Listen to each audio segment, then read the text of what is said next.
It's Wake Up Wyoming with Glenn Woods.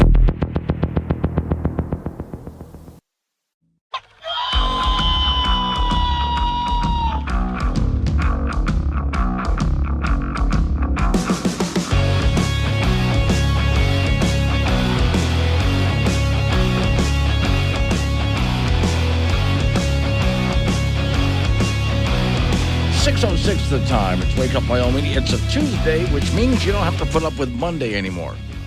Hey, that one was pretty good. I might keep that one. Today's show is sponsored by pretzel-flavored mustard.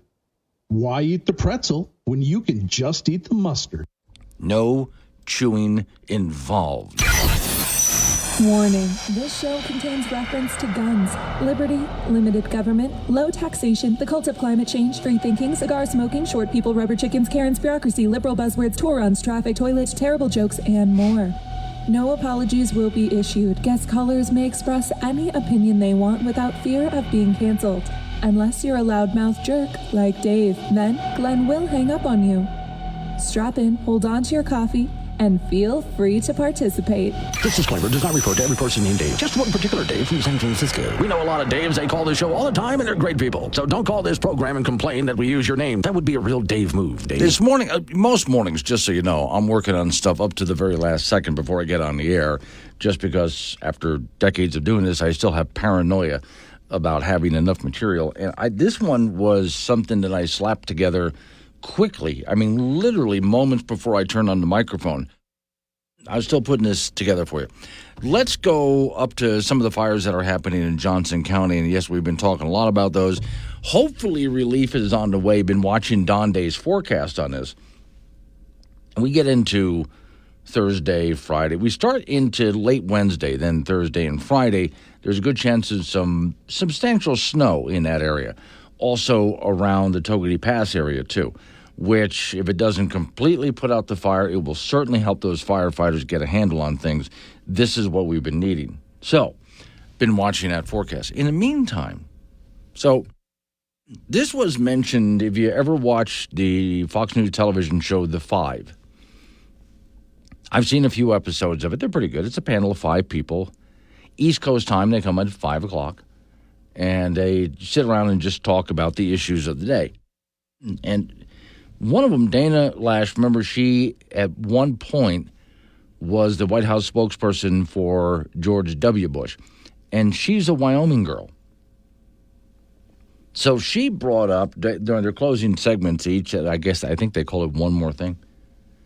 Each member of the panel brings up something just for the audience to know about. Could be funny, could be important. And so she brought up this cause, and I immediately went looking for it, and I reposted it for you on the Wake Up Wyoming website. And Ms. Mary, when she's all ready this morning, we'll go ahead and post this around and alert this for you. But this is a place where you can donate to help out, because there's a lot of people up in Johnson County that need some financial help out of this for all sorts of reasons, not just personally money for them, but they got animals to take care of and so on. So the Johnson County Community Foundation, it's a 501c3 created at the Johnson County Fire Relief Fund as an essential donation point for residents affected mainly by the House Draw Fire.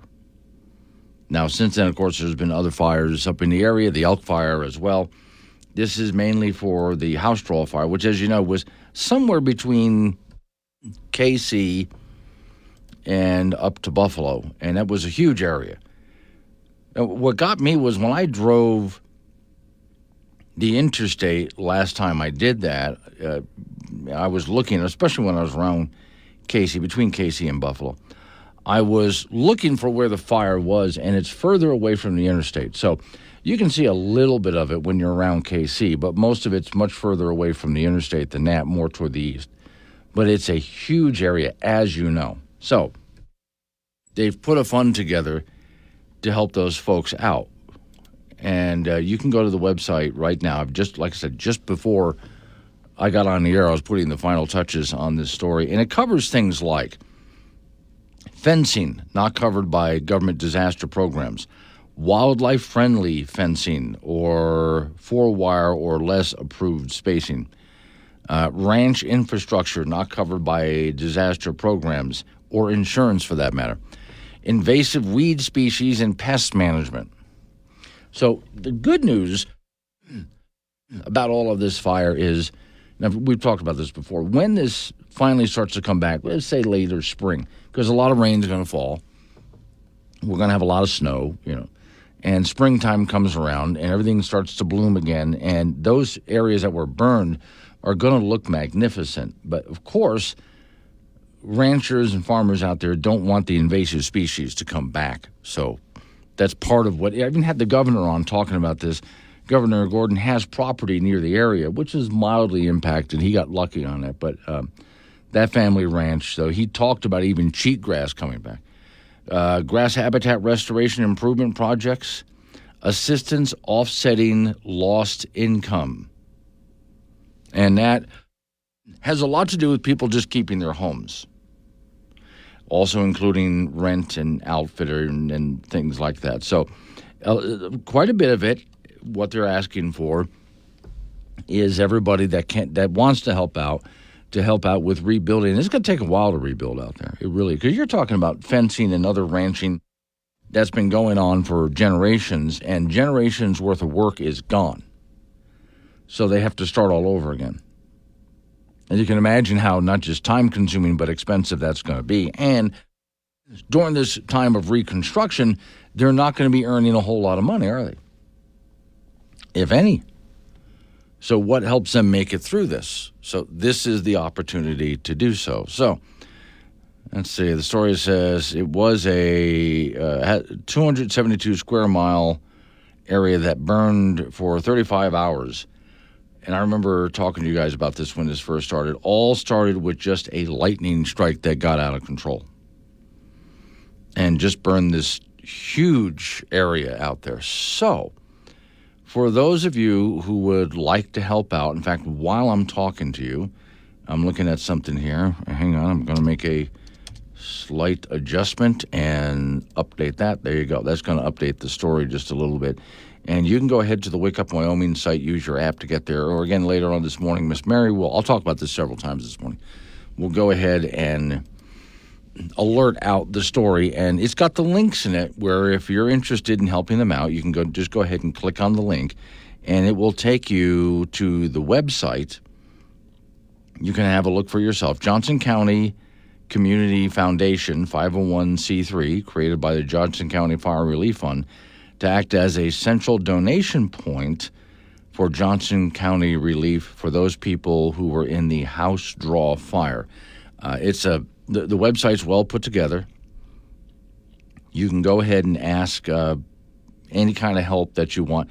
I got to make sure, let's see here. I'm going to go ahead and put this in part of the story as well. They have a whole section here on how to volunteer. So what I'm going to do when you're listening to this next news and information break is I'm just going to add in that section that they have from their own website. I'm just going to go ahead and move it over about how to volunteer to help, because I know not everybody can offer financial support. I mean, if you want to and you have the money, you can just go ahead and donate that. But many people have not done that, but instead donated time, donated equipment, whatever it might be, whatever you can possibly get. It doesn't have to be individuals either. Here's some of the things that I found on donations. Cooking and delivery, freezer meals to families, grocery runs and deliveries, providing child care as these people try to put their lives back together. So here I'm adding right now a whole section on how you can go ahead and volunteer. And again, I'm updating that. There we go. Okay, so all this information is now on the Wake Up Wyoming site. Avocado is in Laramie. Good morning, Glenn, he says. 6:15. Good morning to you. It's Wake Up Wyoming. And we were busy tricking pescatarians into eating Rocky Mountain oysters. Wake Up Wyoming with Glenn Woods. I'm so happy to be here. Yeah. I'm just happy to be here. Still I know the world's on fire. The situation situation's dire. A lot of work and courage gonna be required, but I'm just happy to be here. 6:53 is the time. It's Wake Up Wyoming. So Curly sending me a note. Said, morning, Glenn, up by Fox Park. Beautiful morning. And if you're not familiar, Fox Park, let me see, go from over to, let's see, big snowy range there. From Woods Landing, if you know that area, head south along 230. I've driven that area quite a few times, and it is stunning out there. You unfortunately, when the wind is blowing just right, you can smell Colorado from there. Other than that, it's just a gorgeous, just put the scent out of your mind. It smells like hippies. You know what I'm saying? So, okay. And also now illegal immigrants from, all sorts of gangs, stuff like that. On that note, came across something that I wanted to play for you. I'm always constantly picking on news media for not covering stories properly like they should. They're inept, they're corrupt, they lie. There's a lot of problems with news media these days. So let's go back to Aurora, Colorado, speaking of smelling Colorado. And remember, down in Aurora, Colorado, at an apartment complex, some gangs were coming up from south of the border who shouldn't have been here if we had proper policing at our borders and the Biden and Harris administration weren't letting people just roll on in. And the news media did not cover that story properly. So you might have seen a video of a woman's apartment being broken into by gangs. They had guns. They busted her door open. Here's that woman who was in that apartment. Hello, my name is Cindy Romero. I'm from Aurora, Colorado. I used to reside at 1218 Dallas Street, apartment 304. I was pushed out of my apartment by gang activity, people carrying guns in the hallway and patrolling the grounds with guns. And now I'm speaking out because I've released my video that proves the existence of gangs in Aurora. I feel like the mayor and the governor and the APD all downplay the situation. President Trump was actually in Aurora, Colorado, talking to people on the ground. And what we're hearing, of course, Martha, is that people are terrified by what has happened with some of these Venezuelan gangs. Senator Vance, I'm going to stop you because I know exactly what happened. I'm going to stop you. The incidents were limited to a handful of apartment complexes, and the mayor said our dedicated police officers have acted on those concerns. A handful of problems. Only, Martha, do you hear yourself? Only a handful of apartment complexes in America were taken over by Venezuelan gangs, and Donald Trump is the problem and not Kamala Harris's open border? I feel like it's a slap in the face. I'm a taxpayer. I pay my rent. I pay my bills. I do what I'm supposed to do. I feel like the media took my videos at face value and didn't do any research of their own. So they immediately said, oh, this can't be true, or this is only a few apartments. How many is okay? There were 6 people outside my door with guns. That's not counting all the other ones that used to patrol the property with guns. How many gangs is okay to have in Aurora? How many properties is okay to take over? How many people who are citizens paying their bills is it okay to displace? Is it okay if they come to your neighborhood, for example? So let's do a little bit of analysis of fact-checking done by the news media today. Remember when we were talking about possibility of some gangs, were they Honduras, I think it was? Anyway, some gang, illegal immigrants had taken over a small town, and they're eating our animals. Okay. So the news media wants to fact-check that. So they called one guy who said, I don't know, and they call that fact-checking. All right, so let's take a look at Kamala Harris and fact-checking her. So first they'll tell you that she didn't say that. And if she did, she didn't mean it. And if she did mean it, you didn't understand it. And if you did understand it, it's not a big deal. And if it is a big deal, it's taken out of context. And if it wasn't taken out of context, then others have done it, so it's no big deal. And if others haven't done it, at least it's not the big, orange, scary guy. That's essentially what news media does and fact-checking to this day. And even then, I have to go back to the 60 Minutes interview, which you've seen this, I'm sure, by now, where was asked a question, Harris was asked a question, and her answer was this long word salad nonsensical thing. Well, they edited that, and which answer you heard depends on which form of was it the 60-minute interview, or was it the shorter version meant to be put out to their news affiliates to play, which gave different answers because they cut it up in different ways. That's your news media for you, as they try to cut up the answers that she gave in order to make her sound better. Rather than just playing all out, here is what she actually said in its entirety and letting the audience be the judge. Morning, Reds and Casper. That interview with Vance was entertaining. He said, I have a lot of respect for how he handled himself. Yeah, he handles himself actually really well. I was a bit worried when Trump picked J.D. Vance. I thought, really? Why, Vance? What are you doing with... He's actually very good.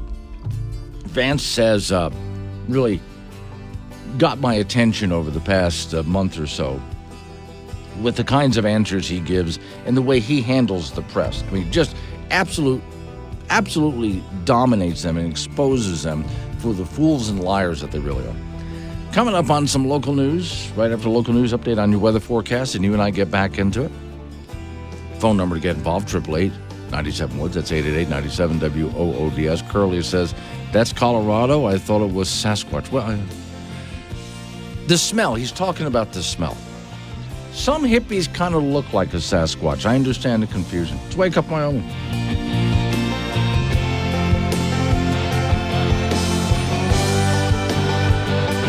It's Wake Up Wyoming with Glenn Woods on AM 1030 K2 Radio. Join the show at 888-97-WOODS.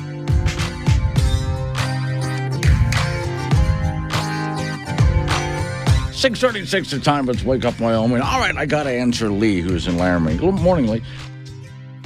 By the way, these guys are texting me over the Wake Up Wyoming app. If you haven't downloaded it, just go to your app store, Wake Up Wyoming. And then you hit the chat option. It's on the toolbar in the middle and send me a text message. So I was talking about more news media bias. Several examples of it, of course. And Lee says, we all know the media is extremely biased. They prove it every day. The question is, what do we do to eliminate the bias, especially when they can remain economically viable when supported by roughly half of the populace in the Democrat Party? So good point. Now, there is a way to handle this, and it is slowly being handled. Not as fast as I want, but slowly being handled. And here's how. There's alternate news media sources out there, and I go to them all the time. Now, a lot of these organizations are small. They haven't risen to the surface yet, but they're out there, and they're non-biased, sort of. Nobody's really non-biased, but I mean, they're much better news sources doing real news. And you got to kind of dig for them, but I have a list that I go through every single day. I do monitor some of the big ones, like, New York Times, Washington Post, and networks like Fox, CNN, MSNBC. Even USA Today, I monitor to see what they're doing. But mostly to get my news, there's these other smaller news organizations that I go to that are actually doing real news. And I give them my time and my attention online, which is where I can, about the only place I can find these sources is online. And I'm not tuning into the ABC, NBC, CBS, whatever. And I won't not only buy subscriptions, but I won't click on anything from these other former news organizations. I just simply won't do it. That's me doing my part. So I'm giving time and attention online, clicking, scrolling, to those that give me good, solid news and information and ignoring the other ones. Now, that matters to their advertising. So here's how it works today when it comes to advertising. Scrolling is everything. What used to be, we would sit down in front of the television, and a lot of people still do, and watch the news. But primarily, since things have just changed today, primarily when you see people sitting there looking at their phones and their thumb is swiping up,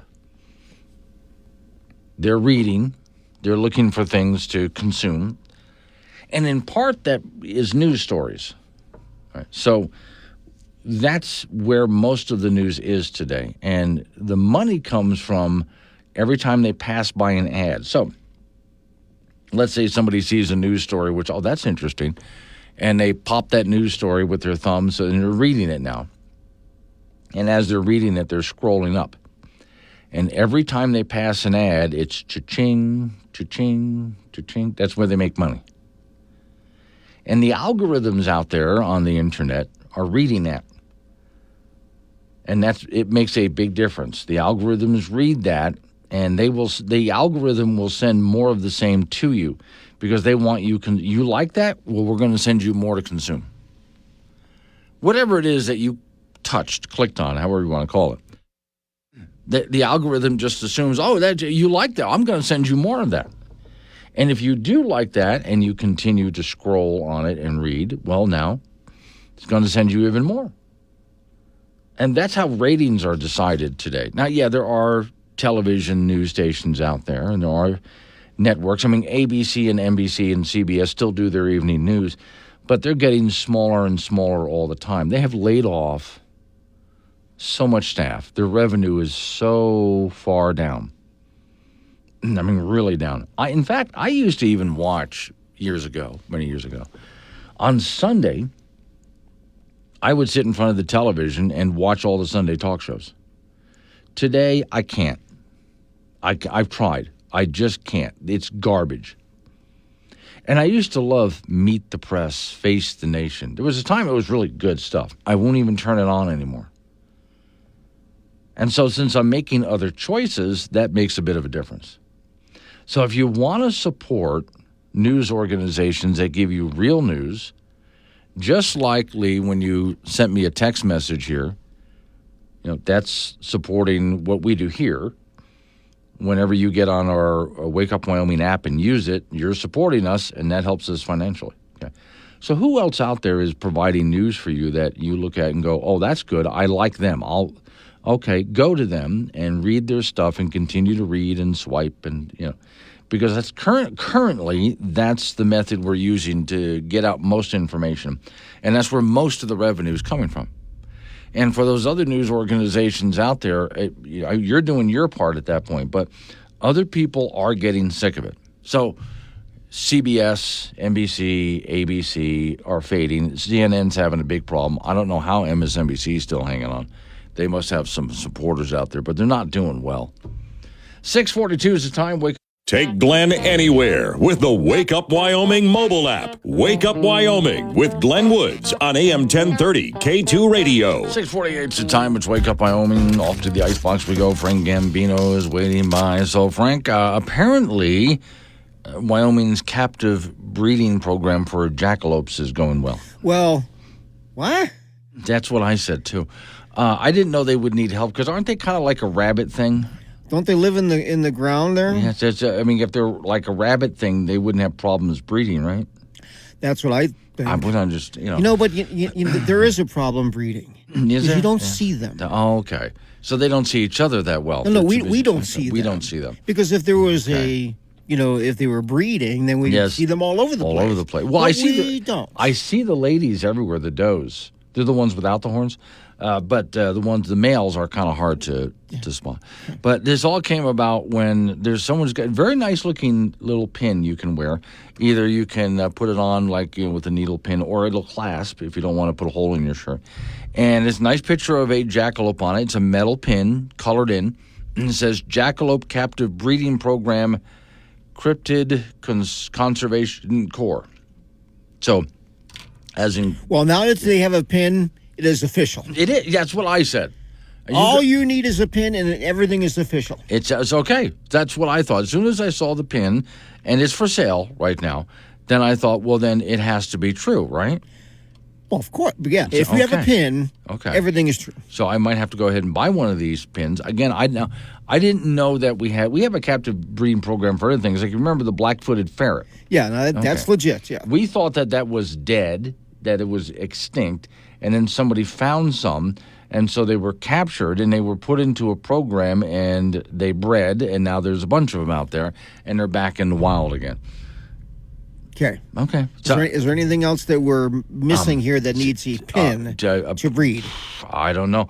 But I would like to have a pin out there to discourage certain human beings from breeding. Can we do that? Oh, and how? Yeah, okay. Yeah. The captive program where they're not allowed to breed. A captive program where they're not allowed to be outside. Yes, they're put into like solitary confinement or something like that. And I'm sorry, you're no more breeding for you. No, because we encourage them to breed when we open up like bars on Friday night, and that's got to come to a stop. Pretty much.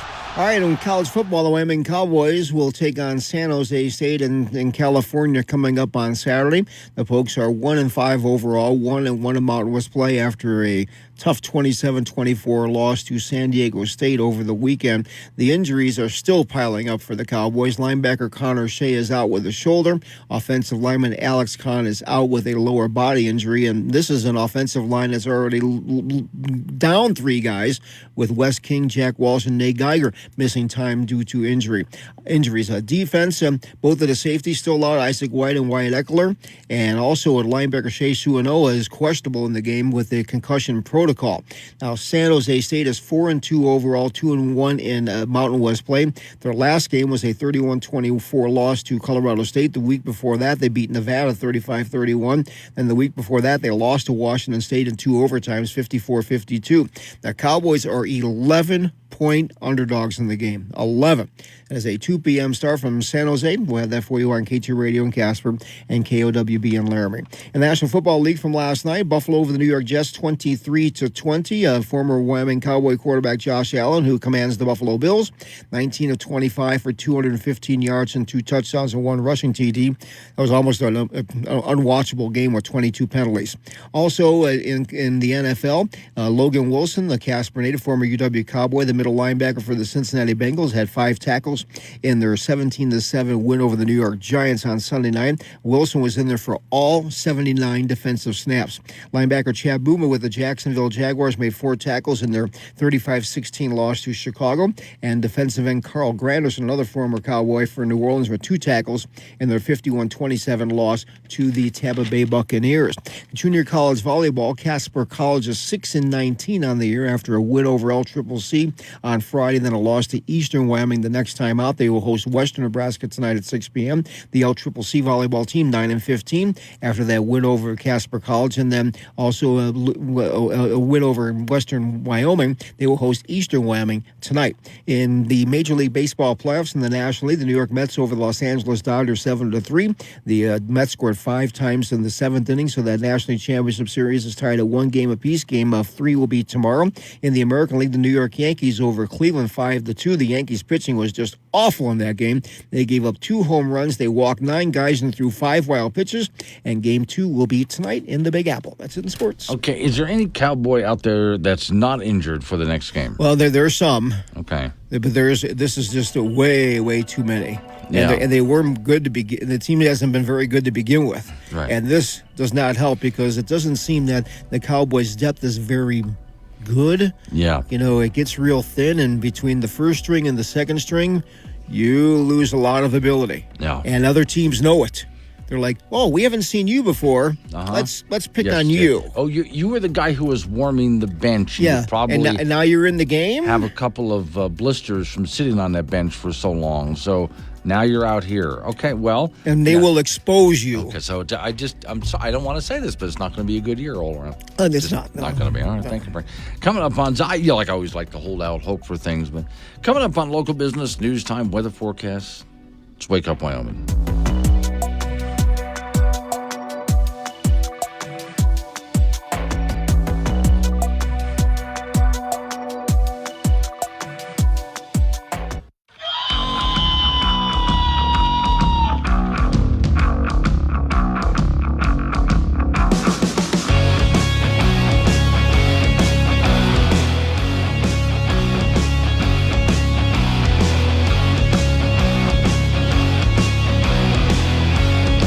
Six at a time. It's Wake Up Wyoming. My name is Glenn Woods. Thanks for joining me. It is a Tuesday, which means you don't have to put up with Monday anymore. Today's show is sponsored by pretzel-flavored mustard.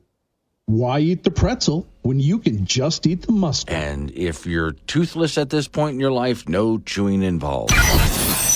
Warning, this show contains reference to guns, liberty, limited government, low taxation, the cult of climate change, free thinking, cigar smoking, short people, rubber chickens, Karen's bureaucracy, liberal buzzwords, tour runs, traffic, toilets, terrible jokes, and more.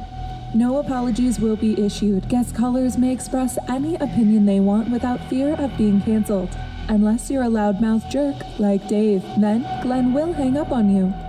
Strap in, hold on to your coffee, and feel free to participate. This disclaimer does not refer to every person named Dave, just one particular Dave from San Francisco. We know a lot of Daves. They call this show all the time, and they're great people. So don't call this program and complain that we use your name. That would be a real Dave move, Dave. I've got some good news for you, and sometimes it's good news. Hang on a second here. I'm just sending a note to Miss Mary. Boom, there we go. Sometimes it's good news because it upsets all of the right people. In this case, we're going to upset Greta Thunberg by something we're doing here in Wyoming. How dare you? Yeah, I don't care, Greta. How dare you? Do what I want. How dare you? I dare because it bothers you, and I kind of like that. So, Greta, not happy. The Thunberg is PO'd, if you will. So, okay, let's take a look at it. This is the time of year when we start using more coal. It's about to ramp up. Because, as you know, in a couple of days, temperatures start to drop. And it'll go back and forth. It's not going to happen all at once. Don Day will be on at 7:45 to talk about the weather. But, yeah, some cool fronts move in. Heaters start to pop on. Here's the story. And this is from, let's see, our friends over at Oil City News. Coal consumption to tick up following shoulder season decrease. From Gillette, Wyoming, coal consumption is predicted to continue a months-long downward trend this fall, but it should still account for about a sixth of all U.S. power generation through the end of 2025.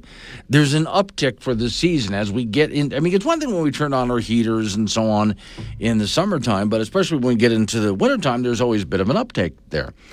Per the latest short-term energy outlook, the federal energy officials see coal consumption, it dropped a bit, but even in August and so on. But the drop is attributed to what usually happens in September or October. Look, the temperatures outside have been really nice. Have you opened up your doors and windows? I have. I can't tell you the last time I had any air conditioning going to cool down the place. So now we get into a season where we start to heat our homes. And by the way, we want reliable energy for that, right? Okay. In November, coal consumption will start to tick back up, adding that coal consumption should increase by about 32% as the winter season begins. Power demand rises, and forecasting natural gas prices approach $3.20 per BTU. It gives you all the numbers, okay. Power prices, and here's what gets me. Power prices are on the rise, and we know why. In part because the power companies they've been asking for more rate increases, more money, for quite a few reasons. Not the only reason, but part of the reason is because of all the subsidies and all the construction with wind and solar. That's not the only reason, but that's a part of it. The higher energy yields that comes with lower rates means that effectively prices for natural gas relative to coal is even lower. By the way, if we want to lower prices, we would do more natural gas and coal, all right, and not subsidize energy that's not reliable like wind and solar. With the increase in consumption and decrease in production, coal inventories held by electric power companies it'll talk about the fall. In the fall, again, cool temperatures, your doors and windows are open, especially when you sleep. Then we get into the cold months, and when the cold months come, again, things kind of tick up as far as how much reliable energy. And I will be reminding you, as I do every year, when we get into the really, really cold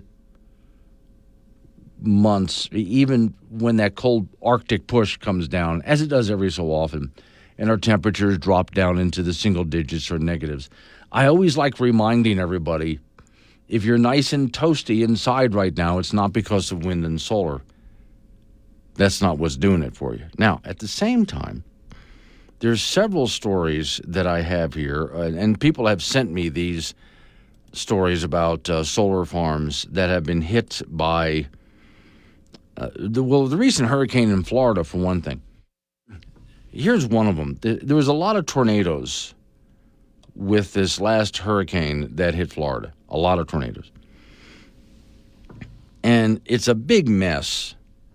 A tornado just ripped right through a solar farm, Lake Placid solar plant. Lake Placid is a place actually that's in Florida, not the other Lake Placid, the Florida one. If you're wondering where that is, think of middle of the state Orlando. Now go down a bit below, Orlando quite a bit. And there's this little town, beautiful little town called Lake Placid. And Duke's Energy is what's out there. Located in central Florida swamps, it says. And where Hurricane Milton blew through, now they got a lot of wind down there. They were in the middle of the state, so they didn't get a lot of tidal surge. But because of where they were, they also did get a lot of tornadic activity. 180,000 panels. 180,000 panels. The farm apparently was groundbreaking for its day. Battery storage edition started in 2019. According to the company's cheat sheet on the website, went into full humming operation, and they said it could power about 23,000 homes. Of course, it never really does. They never get the power out of those things that they're hoping they're going to get. They never do. But anyway, clean up.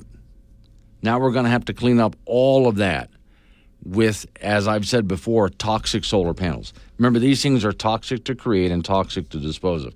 And if they want to replace all of these panels, if they want to rebuild the solar farm, which will be really expensive,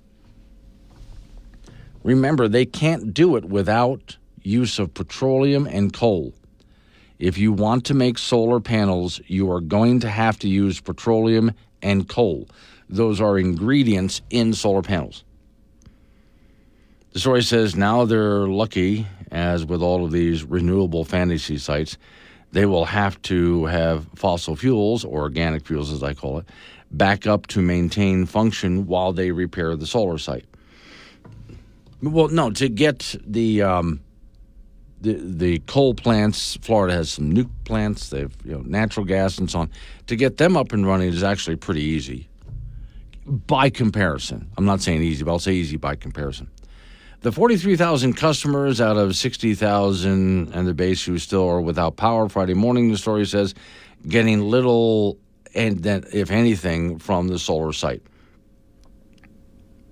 So, Milton just went through, and then the story goes on to describe how Milton just went through and devastated the area. But, the solar sites and the wind turbine sites are delicate. And so when a big storm comes through, it gets devastated, not just by tornadoes. Heavy winds, if they're close enough to the shore or in the water, tidal surge. Hail will devastate them. These are delicate sites. And we've seen that even here in Wyoming and around down in Colorado. Let's go ahead and build a bunch of solar farms out in what we call Hail Alley and let those big hailstorms come through. Oh, that's a brilliant idea. In the state of Wyoming, there are highways that need your attention. You can adopt a highway. Morty and I, we couldn't have a highway of our very own, so we adopted one. Yes, make sure Wyoming highways stay clean and well-maintained. Adopt a highway today, like this couple did. He's a lovely little 2-lane road. We hope he grows up someday to become an interstate.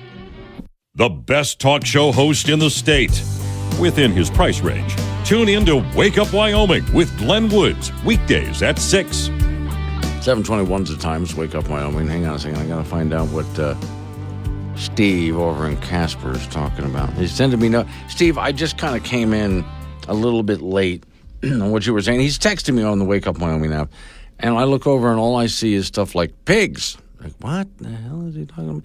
Okay, let me see. All right, so it's something wrapped in plastic. Want to try candled pig's feet? Really? That's it. Okay, it's just the way that they ramped it. Is this Jolly Rancher thing? Okay. I don't know I'll have to look that up because it looks really weird. It looks like someone took some really pink plastic wrap and wrapped up some kind of a animal in it. I'm not sure what I'm looking at, but all right. You can send me pictures, too, on the Wake Up Wyoming app. That's disturbing, Steve. I'll go see if I can look it up to see exactly what that's supposed to be. Let's get some serious business for just a minute. I'm going to head over to Story, Wyoming. So, in Story, I came across a story from Cowboy State Daily, and Story is just below, it's above Buffalo and below Sheridan. And they're getting a little worried because the fire that's up in the Bighorns right now is getting kind of close to them. So they start doing what they can as volunteers, about 30 volunteers, along with some others, clearing as much brush, anything they can. They're getting into their yards in Story and clearing out anything that might catch fire. So should the fire come down that way, there's not as much to burn. And they're really worried about this. They have a tree challenge there because Story, if you've been to that town, it's right at the base of the Bighorns. It's a beautiful little town, and there's a lot of trees there. I mean, aspens all over the place. A lot of trees there, and that fire is just hungry for stuff like that. So they're doing all they can. There's pictures here of family members, volunteers. Everybody's getting out there and just cleaning up yards. And that includes, there's pine cones all over the place in some areas. There's pine needles everywhere. A lot of pines also in that area. It's fall, so you know what's happening with the trees during fall. So, yeah, people are in Story getting together and volunteers from other places to help them out to try to clear up what they can because the fire is moving their way. Now, again, this might be some relief that they're getting on, we get into Thursday, Friday, as snow hits the area. Don Day's coming on at 7:45. We'll talk about that. Meantime, I want to repeat something that I read to you earlier this morning. This is on the Wake Up Wyoming site. So for those people in Story, there is a Facebook page that you can go to if you can help them out in any way. As they're just trying to make sure the fire doesn't get to their town, or if it does, there's not a whole lot to burn. Now, at the same time, what about the people who had the house draw fire? Now, that was the grass fire out in the prairie between KC and up to Buffalo. And if you're driving up the interstate, most of the fire was to the east of you and over the hills in the grassland where you can't really see it. But it's a huge fire, 272 square miles. A lot of people affected with this. Ranchers lost, fencing, cattle, sheep in the area. I mean, on and on it went. And this is stuff that was built up over generations, and so to put it all back together, you can imagine the work that's going to be involved with this. So the Johnson County Community Foundation, Johnson County Fire Relief Fund, has been set up. And again, I have a story on this on the Wake Up Wyoming site. And they have ways that you can go ahead and help them financially because not everything is covered by government. So they need, or insurance for that matter. Fencing, not covered by disaster programs. Wildlife-friendly fencing, 4-wire or less, with approved spacing, not covered. Ranching infrastructure that's not covered by government disaster programs. Invasive weed species and pest management, because when it comes back, and it will come back brilliantly when we get into late spring, those areas that were burned out, usually they just, you be amazed how it comes roaring back. Because fire is what prairie needs, really, in order to rejuvenate itself. But they don't want the invasive species to come back. Grass habitat, restoration, improvement projects, assisted. Now, this is a big one here. There's quite a few people who live out there who need financial assistance because, well, how are they supposed to make a living while they're putting all this together? So there's that as well. And then what if you can just volunteer? And they're asking for help with cooking and even freezer-delivered meals, grocery runs, cleaning out homes. There's a lot of slurry that was dropped all over the place, cleaning that stuff up, providing daycare while people get out there and work, supplying brown bag lunches to workers that are out there, fencing crews and so on, tearing down and removing burnt fencing and head of crews that are coming in to put in more fencing. I mean, on and on the list goes. So whatever you can do. Some people have shown up and just said, here's a bunch of hay. Feed your animals this winter. Other people have shown up with equipment to help them out. But whatever you think you can do. So I put all of that together using their website, and if you would like to or can help them out in any way, or you just want to go through the website and see if there's anything you can do, it's on the Wake Up Wyoming website right now this morning, including links on where to go to the big website. And in fact, I'm going to click on that right now, the main website, where you can go ahead and volunteer what you can, donate what you can, whatever you want to do. Even just share the link, so maybe help other people. Johnson County Fire Relief Fund.com. Johnson County Fire Relief Fund.com. Okay. And they do have, it's a well-written site with either apply if you want to volunteer or donate if you want to go ahead and do that.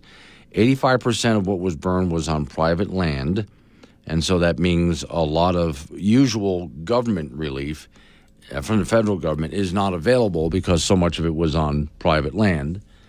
And when we're talking about that much acreage having been burned over the area and so much loss, it's not just about replacing and rebuilding it. It's, in the meantime, how do these people make a living as they're trying to put all of this back together? So you can understand the hardship that they're in. So there's a couple of people that Story, Wyoming, doing what they can to get ready as the fire moves their way. Hopefully, the winter-type weather that we have coming in the next couple of days will give them a hand. I'm hoping that the snow will stop the fire before the fire gets there. We got 2 days before that happens. We'll see. So if you want to help them out, but also if you want to see what you can do for the folks over in Johnson County with the house draw fire, if you're able to, there's the story and there's the link all set up for you. Now, speaking of that, coming up at 7:45, Don Day is going to be with us, and I always talk to him every morning at that time live about the weather. So I'll be harassing him a little bit about what kind of weather we're expecting to get as we get later into this week, again, Thursday and Friday especially, which should bring us some relief from all of this in the form of snowfall up in mountain areas, not just there, but over in Togedee Pass. Local news coming your way. After local news, update on your weather forecast. You and I again, then Don Day at 7:45. It's Wake Up Wyoming.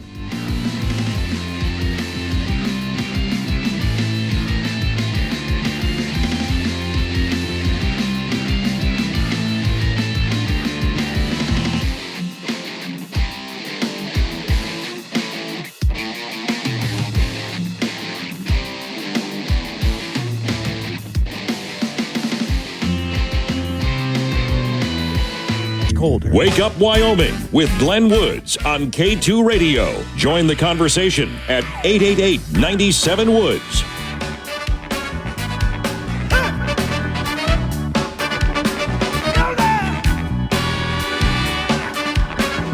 $7:36 the time. It's Wake Up Wyoming. Side note for you real quick here. I just came across the story. Didn't know this was happening.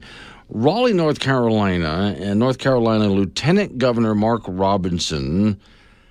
And I only tell you this because it's relevant to the story. This lieutenant governor is a black man, announcing he's suing CNN over a report that the Republican, which he is, made racist and sexually explicit comments on a pornographic website. Robinson is running for governor against a Democrat. CNN reported September 19th, Robinson using an alias I guess. So they need to have proof it's him then. And that he called himself a black Nazi and called for a reinstatement of slavery. It doesn't sound like something he would do. Anyway, he's going after CNN for that. That's going to be an interesting lawsuit. Also, I am always surprised, maybe some of you are too.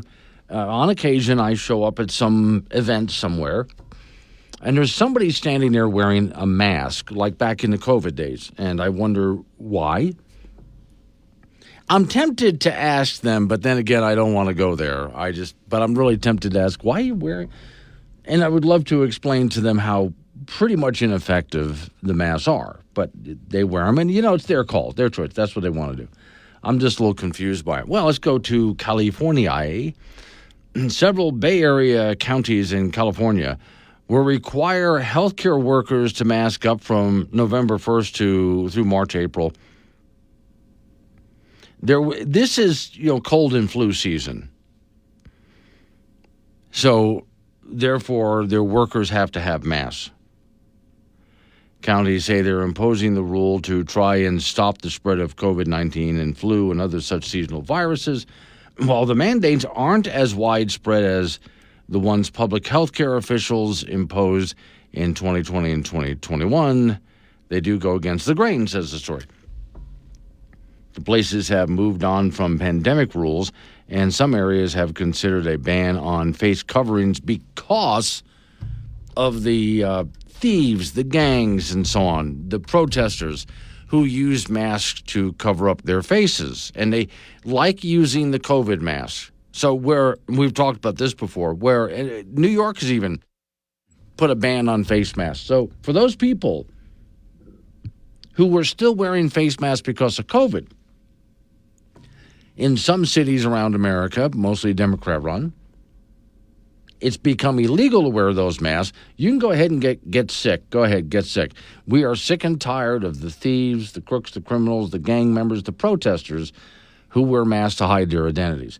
So instead of a mask mandate, we're going to have a mask ban. Now, if you ever do come across someone who to this day is still wearing a mask, and you're trying to communicate with them, and like back in the COVID days, you don't understand what they're saying, don't worry, I have something for you. Having trouble understanding people through their masks? I'm sorry, what? I don't understand. Yes, living through the COVID era has caused a lot of communication problems, sometimes with tragic results. I don't Why did you hit me? But this not to be a problem anymore. Not with Muffled, the new COVID mask translator. Oh, no, you don't need to take any language course. Just download the app. And now you can understand what the lady at the grocery store register is actually saying to you. Or about you. Yes, perfect for those social gatherings. Those business meetings. Those romantic encounters. Much like buying a new hearing aid, Muffles clears up what people are actually saying behind those masks so conversations can make sense again. Muffles, the mask translator, now with a new plexiglass filtration system. So, yeah, I don't see mask mandates coming back anytime soon for the rest of the country, but over in California, anyway, if you're some kind of a social worker or hospital worker, you're going to have to put those on. But when you leave those facilities, you're not allowed to wear them out in the general public, which must drive the hypochondriacs crazy because protesters and gangs and so on are wearing masks to hide their identity. And it's interesting to me that they're wearing the same exact masks they were supposed to be wearing during COVID because it's easy to buy them these days. Just go to the store, pick up a box of them, go commit your crimes, you're good. Dispose of it when you're done. Not as really as interesting back in the days. Remember when we were kids, they would draw some criminal. He always had the striped shirt. And then the mask that covered his eyes. Right. Now instead it's a hoodie and then a COVID mask covering, which is supposed to do the trick. Some kids who are protesting at universities, I don't want my parents to know that your parents are spending like $150,000 on your education. They want your butt in class. So you better cover up. 742, wake up. He's not a politician, but his pants are on fire. Could someone grab an extinguisher? Wake Up Wyoming with Glenn Woods.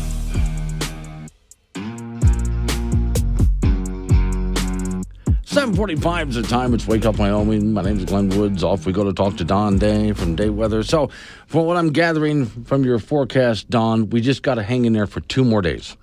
2 more days. Okay. Then big changes for the whole state. But without a doubt, this storm that's coming is really going to focus its attention in the central, northern, and western counties of the state. I think the impacts will be less for the eastern counties along the South Dakota-Wyoming border, North Dakota, Nebraska border. Sorry about that. But what's good about this, Glenn, is that the areas that need the rain and the snow the most are going to get the most. Okay. And that's because you're in your basement programming the weather machine. I just want to toss that out there for everybody. I'm doing my best. Duly knows. Now, besides that comes in, this is what, like a 2-day event? Is that right? Well, yeah. Since the system is splitting into two, Okay. we have the initial push comes in Thursday and Friday into the west and the north central and southwest of the state, especially. Then a piece of it breaks off and kind of settles into the Four Corners area, then drifts across Colorado Sunday into Monday. That system Sunday and Monday could end up clipping the far southern counties of the state with precip, but the main event where most of the weather is going to happen is Thursday, Friday. Okay. Temperature-wise, we take a pretty good dip from what we've been experiencing.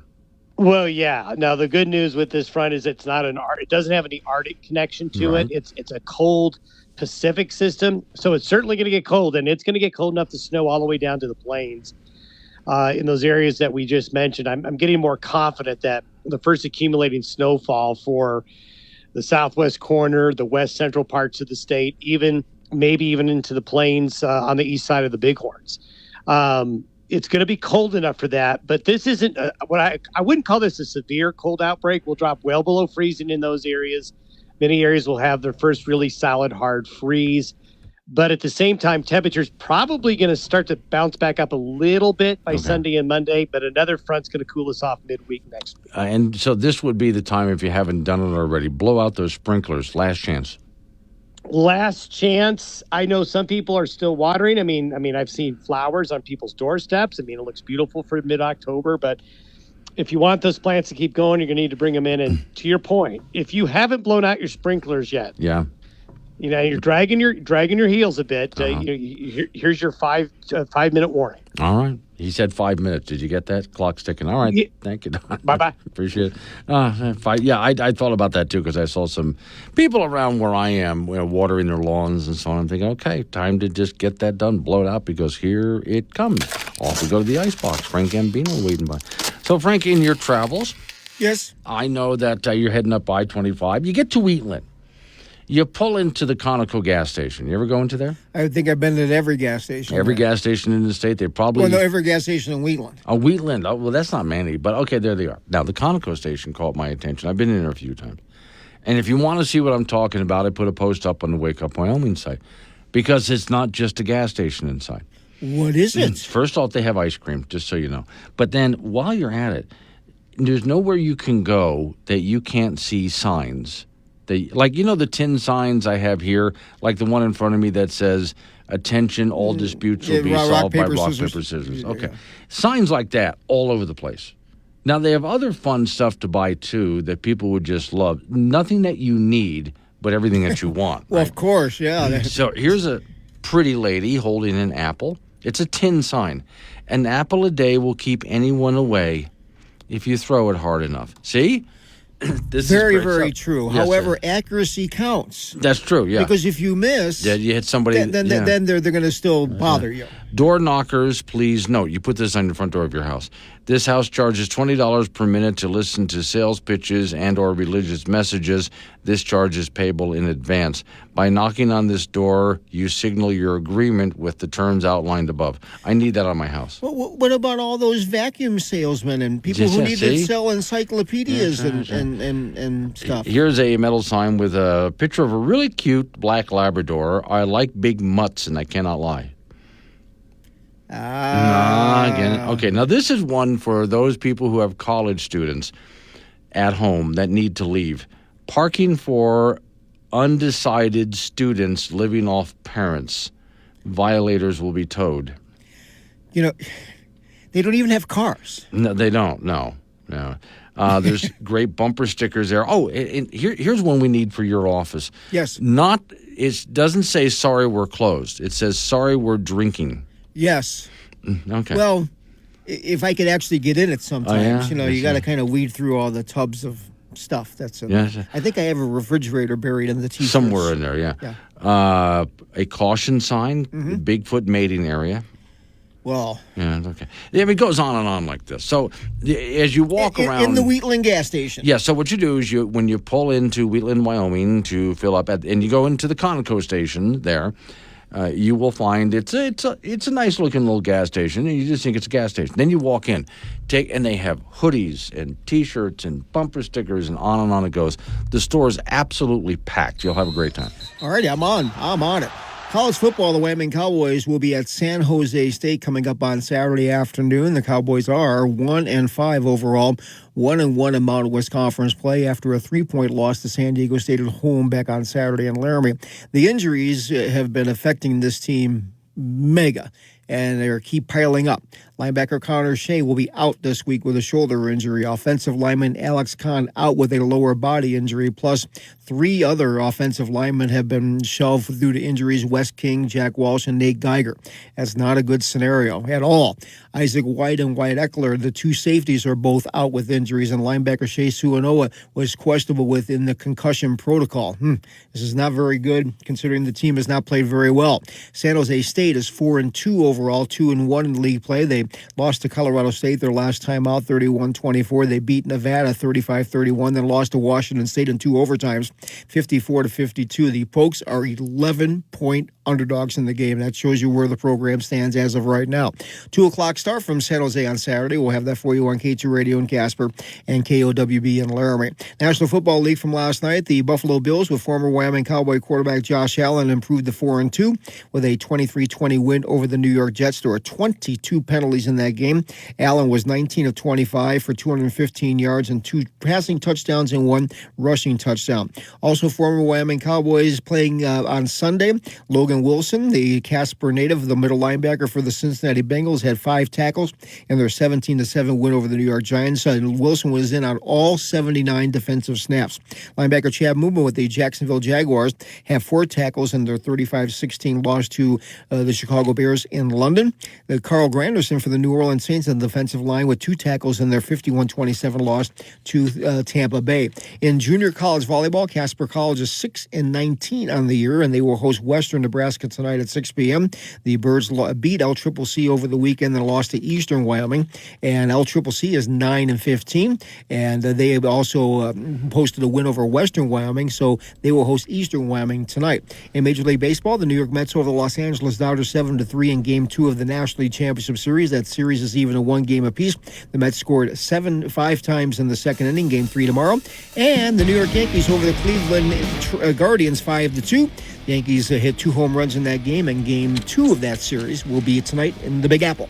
You're doing a lot of, hey, this team and that team is just awful. I mean, so a lot of your favorite teams just doing awful this year? Some teams are actually doing better, and some teams are doing worse. You just have to, trust me, if they're bad, they know they're bad. Oh, yeah, okay. And if they're good, they know they're good. They don't need Frank time. No, not at all. Okay. Nope. Thank you, Frank. Coming up on some local business we're talking about. And then we're going to get into news time, national local update on the weather forecast. Next hour of the program, every day of the week, I give you some open phones, and this is going to be it. So 888-97 Woods, the phone number, 888-97 WOODS. Wake up, Wyoming.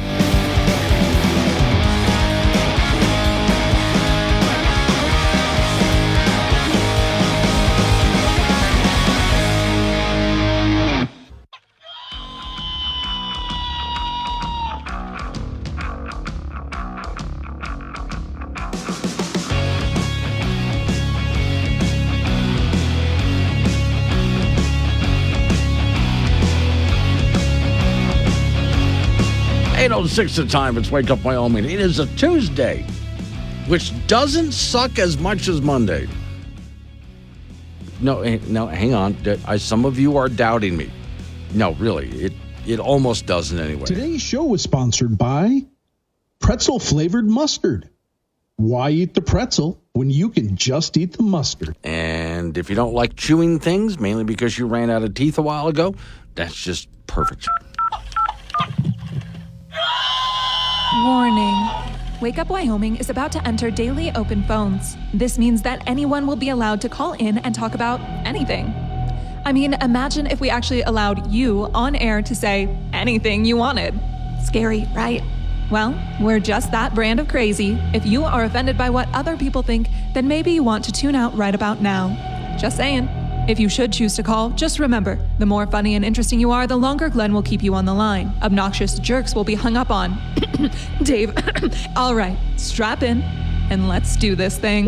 888-97 Woods, the phone number, 888-97 WOODS. Talk about what I'm talking about or change the subject, fine by me. Some notes I'm getting. I did talk last hour There's some California counties that are trying to bring back mask mandates for certain workers. And RH says, Glenn, masks are a health hazard, which he's right. Germs and bacteria, which are naturally dissipated almost instantly by the atmosphere when you breathe out, instead are incubated by the mask.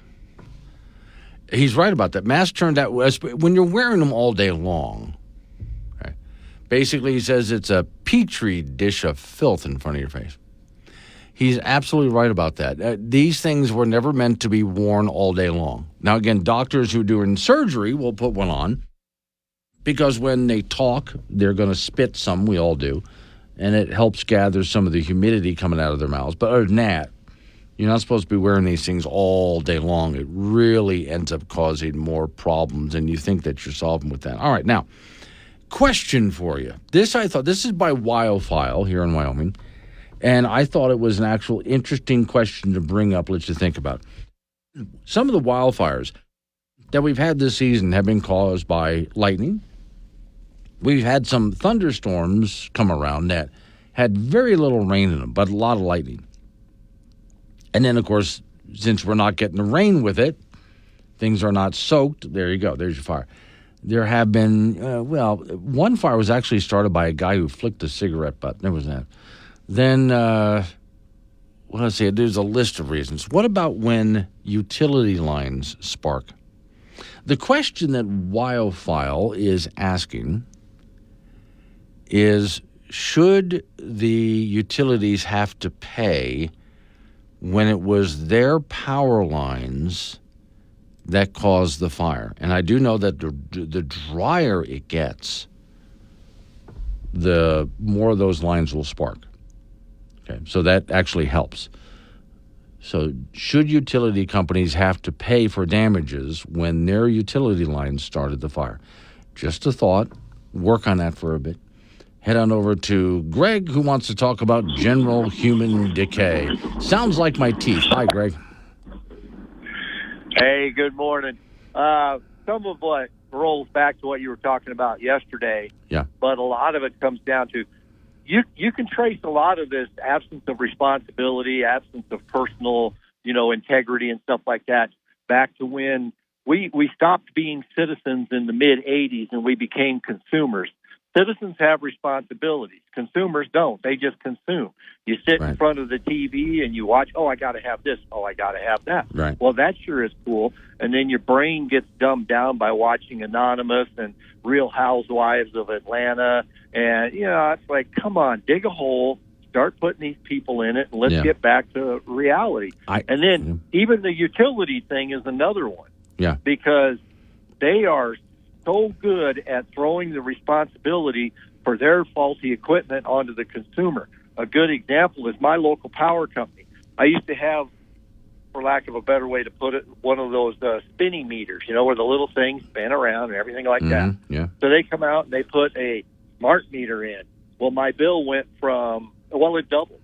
Yeah.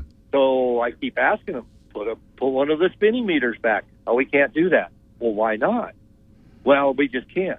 Well, it worked before. Nothing else changed. Yeah. And then when you start telling them, oh, now hold on a minute here. You changed the power lines. You reversed the feed. You put in T2 lines instead of these old crappy ones that if a bird lands on, they break. But now you're telling me that did the electricity change to where that little spinning meter doesn't understand the electric? It's ludicrous some of the crap that they throw at you. Mm-hmm. I think, going back to what you said about general human decay, here's something, it's a good thing, but it brings on a bad thing. It used to be everybody knew where things came from. When you got up in the morning, you got up early, and you went outside to work because if you didn't, you weren't going to eat. That's just the way that was. Winter's coming. You better be ready for wintertime, and you better make sure that you have not just food, but fuel stored up. And that's going to take a lot of physical labor. And you knew where things came from. And anyone who didn't do the work was in big trouble. Today, though, our society is filled with so many wonderful comforts You've heard, of course, people complain about first world problems. Someone complains because the internet's kind of slow today, and they act like it's the end of the world. They don't know what real problems are because we've become so comfortable. So I love the idea of the advancements that we've had. It's made a fat, lazy, complacent society. Absolutely.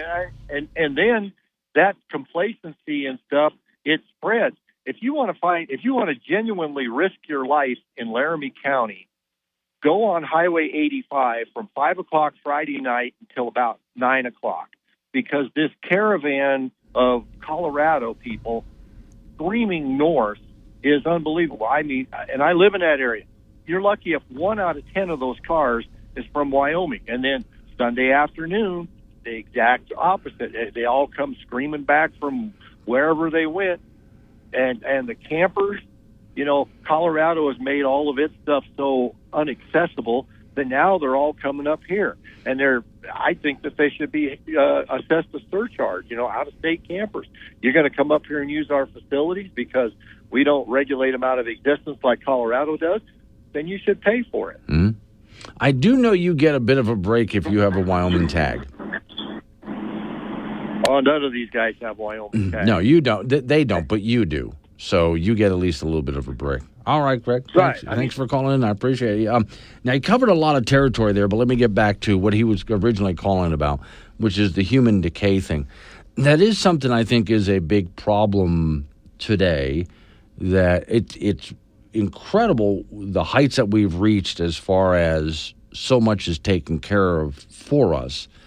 We're used to, you plug in something to the light socket and there's the electricity. You're hungry, you just go to the convenience store or the grocery store, or you pull up to a fast food joint and you just eat. Because you're just hungry and it's just there. You sit inside a nice air-conditioned building because, it's hot outside, or it gets cold outside and the heat just kicks on and it's just there. You need to go somewhere, or you want to go somewhere, you just hop in your car and you go because your car is going to take you. You don't have to actually do the work of walking anywhere. Which to me, it actually kind of annoys me a bit, but I let it go because that's their business. Someone wants to go to someplace that's up the block. I mean, it's 1 block away. And they'll get in their car and drive. And it's like 1 block away. You can't walk that. So that kind of comfort that we have today, the modern conveniences, which we all love, and generations before us worked so hard to achieve the level of comfort we have now. And it is a great thing. However, there is something that comes with it that's a bit of a problem. Fat, lazy complacency. And we just expect everything just to be there for us. And so when the smallest little thing goes wrong, we freak out as if it's a major problem. Well, I don't think, in most cases, not every case, but in most cases, I don't think people in America today know what real problems are. Not yet, anyway. My name is Carolyn. I'm a recovering Californian. This is for people that are still trapped in California. I hope you get out soon. Tennessee's filled up, so there's a lot. Alabama's looking nice this time of year. Again, I hope you get out. If you make it out, Tennessee, we're full. Sorry you missed it. But Alabama, really good. Really nice in Alabama.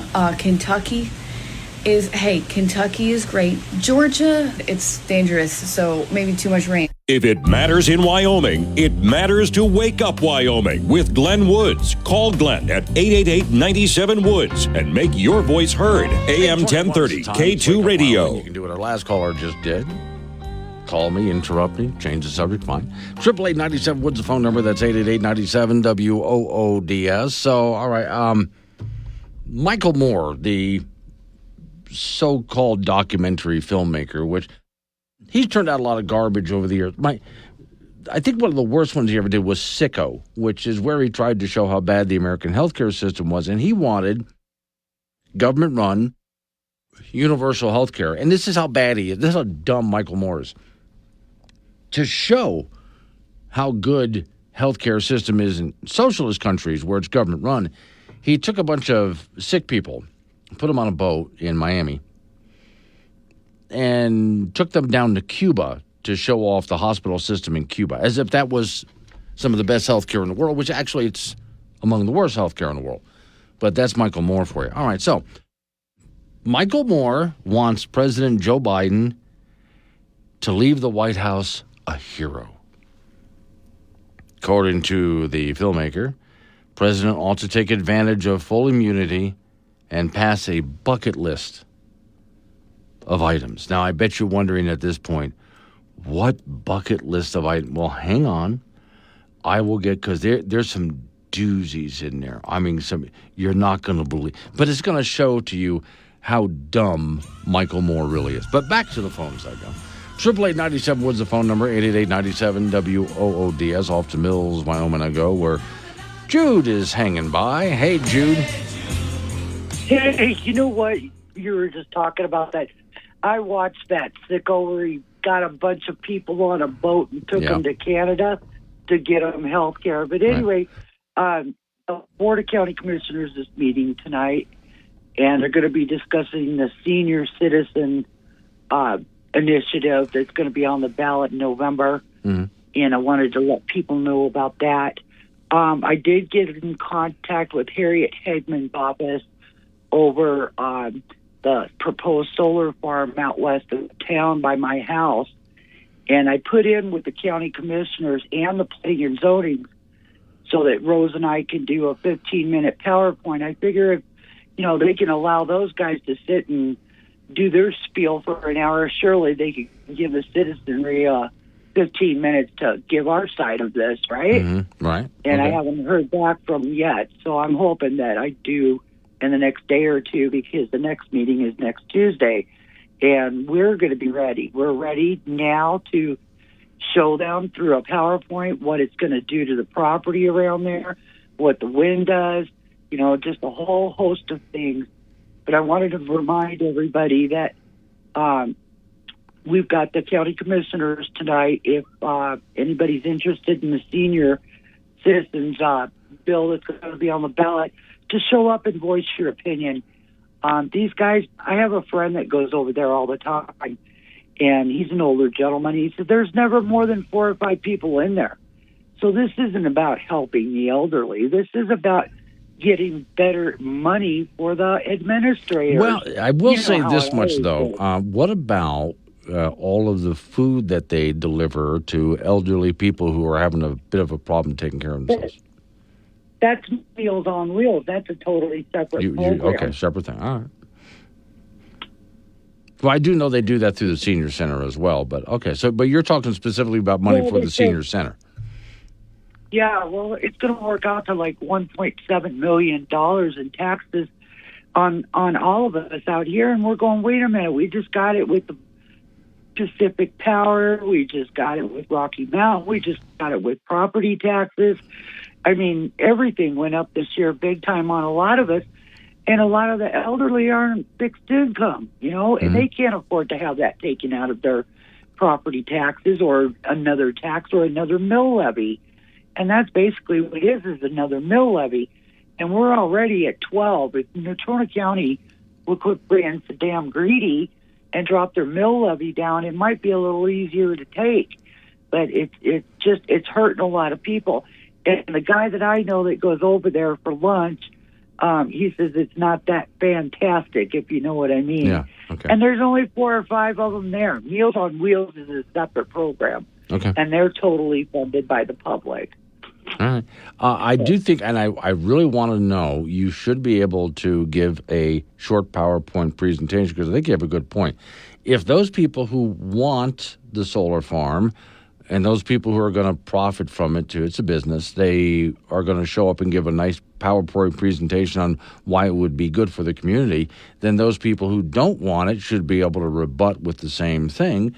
So I'm interested to see what kind of response you get out of that. Yeah, well, it all depends on Peter Nicolason, chairman of the Board of County Commissioners. He doesn't like to give us time, When I went to planning and zoning this last time, we got 3 minutes, Glenn, and that just absolutely blew my mind. You can't do any kind of rebuttal in 3 minutes on anything. Right. So I filed a formal complaint against it and said, everywhere else we get 5 minutes, why we're cut down to 3 minutes when it's the most pertinent time when something's being introduced as changes to either a land zone or, a proposal like the solar farm, that we're only getting 3 minutes at the most important time when the most information would be able to be given out, or opinion or whatever. So anyway, That's the thing. And we're going to see that next Tuesday night. Hopefully Peter sees fit to allow me and Rose time to give a rebuttal to this huge solar farm. If he doesn't, he's not worth a grain of salt. Okay. All right. Thank you, Jude. Appreciate it. So, Judy is very politically active. For those who don't know about her, obviously she is. And I do think it's a good point. If somebody who wants to, it doesn't have to be a solar farm, any facility that somebody wants to build, and they show up in front of the county commission, city hall, whatever it might be, and they give a nice big PowerPoint presentation on why we should be able to build this in your community, and that's fine. They have every right to stand there and make their case. They want to give a fancy PowerPoint presentation, let them do it. Now, at the same time, those people who would be opposed to it should be allowed. Judy is only asking for 15 minutes, not a whole hour or so. But they should be able to get some equal time to say this is why we're opposed to it. And let them give a presentation instead of, as Judy's saying, a 3-minute rebuttal. Hardly seems fair. I understand they do have a lot of times at these meetings a lot of people who have a lot that they want to say, and they have to get through those people. But I'm talking about more of an organized rebuttal to something like that. It just seems only fair to me. Coming up on 8:30, local news coming your way. After local news, update on your weather forecast, and you and I get back into it again. Now, you can do what the last two callers did. They changed the subject on me, and that's fine. If nobody does that, I'm going to get to these points that so-called documentary filmmaker Michael Moore wanted to make about how Joe Biden can leave the White House a hero. It's some of the dumbest things that Michael Moore's ever said, which I'm suppose you'll enjoy it for that reason. All right, coming up on 8:30. Wake Up Wyoming.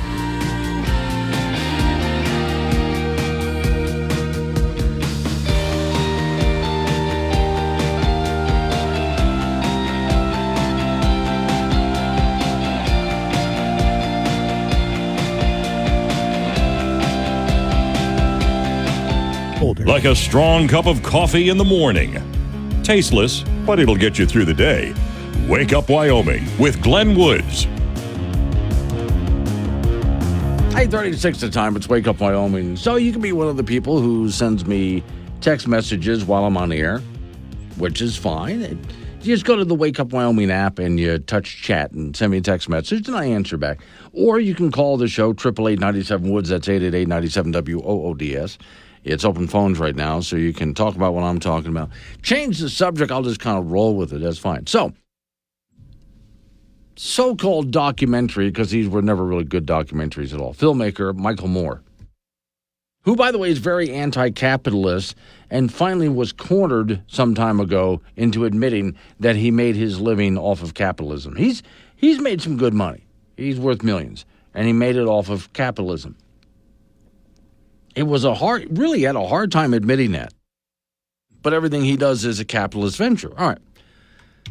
Michael Moore wants President Joe Biden to leave the White House a hero. And that's the way, by the way, that the left is trying to sell Joe Biden. The guy who should have been run out of office back when he was a senator a long time ago had tried running for president before, earlier in his career, and had to stop because of lying and plagiarizing. Oh, by the way, I have a Kamala Harris plagiarizing story.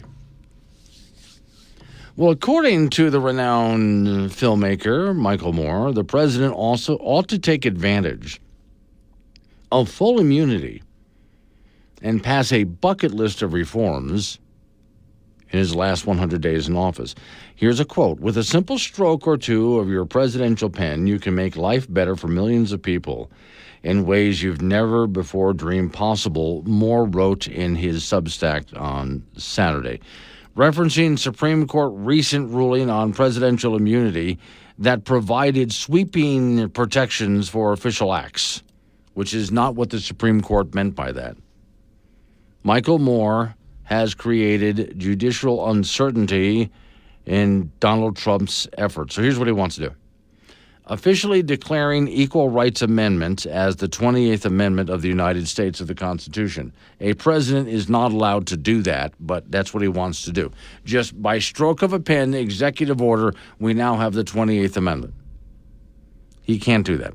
Eliminating student debt and medical debt by executive order, which he can't do. Banning spam text message, which he can't do.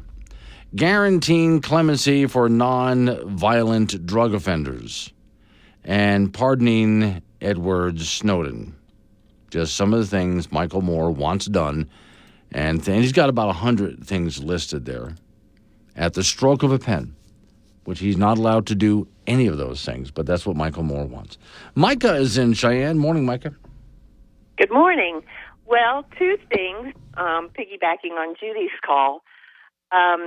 When we went through the Granite Canyon thing, I had also contacted our senators and congresswoman at the time, and it was made quite clear that they are concerned with national issues, right? And they don't get involved really with the local issues because that is for the local people, and that's why even within a state, people will live in different counties because of how that county and city runs itself. So I don't think that Hageman's going to get involved in that. I'd be surprised if she does. But for the rebuttal type thing, when we had that Granite Canyon issue, yes, there were 3 minutes that were allotted to anybody who signed up who wanted to talk. But I don't know if this is part of Robert's law or what. But I know that we were allowed, if somebody had signed up to talk, they could actually give their minutes to somebody else. So we had some people who were really expert in their fields that had pertinent things to say. And so a whole bunch of us just listed up saying that we wanted to talk, and then we donated our minutes to those people. And in essence, we were able to give our presentations. Okay, that makes sense. As long as we get an equal shake with people having time to present their case, I'm okay with that. Whoops, she let me go. But no, it's a good idea, I think, just as long as people have a chance to make their case with the same allotted time as those people who might be for a project, those who against it get that equal time. That's all I'm asking there is just some fair play. All right, we're coming up on election time. In case you didn't know, 3 weeks out. 3 weeks out. That's it. And we decide the thing. And there are still some people out there who have not made up their minds. I know, right? That is still a thing. Which is why every 2 years I launch my Stay Out the Vote campaign. Now, it's not a Get Out the Vote campaign. It's a Stay Out the Vote campaign. And always somebody misunderstands me when I launch my campaign. Well, pay close attention. Here's how it works. Darling, would you fetch me a beer out of the fridge? So, I know everything about the Kardashians, Beyonce, and stuff like that. But I know nothing about who my governor is or whoever runs the state. So this year I'm doing my patriotic duty and stay out the vote. Thank you, darling. I can give you every major stat for the Rockies for the last 15 years, but I can't tell you who the mayor of Denver is. That's the reason why this year I'm doing my patriotic duty and stay out the vote. Too lazy to stay informed? Then stay home. Stay out the vote. Your country is counting on you. See, with a Get Out the Vote campaign, usually what they do is people will show up with cars, vans, whatever it might be, load people up, buses, load people up and take them down to the polling place where they get them registered to vote and then get them into the polling place. It's your right to vote. And I don't deny that they have a right to vote. Yes, they do. But as a voter, you also have a responsibility. And that's to be informed. And Googling a couple of things is not being informed. Turning on CNN or any of the other former news networks and watching for a while is not getting informed. It takes a little bit more work than that. It's the low information voter that really screws us every single time. So if you're getting close to election time and you haven't done any homework, and I don't just mean on the big candidates, the little ones too. then do your country a favor. Do you pay much attention to politics? So what, do you get your news from Facebook, Twitter, maybe some late-night comedy show? Do you even have any idea who your senator is? Who's the vice president? So how do you decide who you're going to vote for? What, do you flip a coin? Every election season, there are get-out-the-vote campaigns, asking completely unqualified voters to show up at the polls at the last minute and flip a coin. If you've spent the past 2 years completely uninformed and out of the loop, then do your country a favor. Don't show up at the polls. Don't vote. Take the day off. Go to the beach. Hang out at your local bar. Watch a ball game instead. Or check out some reality TV. Our nation's in sad shape because people like you have been voting. So this year, do your country a favor. Stay home. Stay out of the vote. America is depending on your apathy. Brought to you by the campaign to promote uninformed voter apathy. Let's face it, a lot of people who are uninformed up until now are lazy anyway. I know you don't want to be called lazy, but let's face it. On your day off, what do you do with yourself? When you're at work, what do you wish you were doing? Taking a day off and not doing anything like you do on your day off. And so there's a lot of sitting around the house just doing nothing and chilling. Because to you, that's living life, man. You're living your dream when you're just not doing anything. Yet there's really nothing in you that says, I have to achieve. And so because of that, you're just watching stupid shows on television and playing with your phone, doing nothing with yourself all day long. Then why bother to get up and go out and vote for anything? I mean, if you want to really be a responsible citizen, you would actually have to do some homework. Yeah, the word work is involved in there.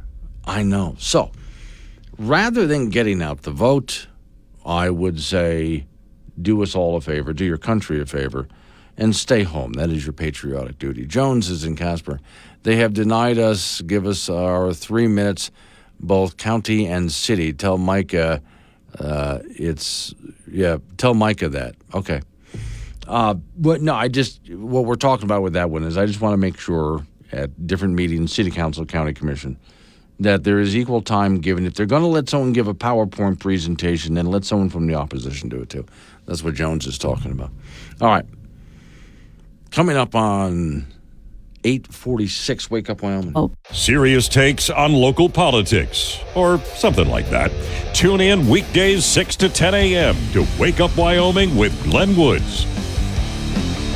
8:49 is the time. It's Wake Up Wyoming. Off we go to the icebox where Frank Gambino is waiting by. Okay, Frank, there was a time, allegedly in American households, that people like to buy these little electric organs to play music on. Remember that? I think they broke easily. Yeah, I think and then when the kids are playing it, the parents say, you know what, let me see if I can fix that. And then it just ended up in the garbage. Yeah, I think they broke easily because people broke them. Yeah.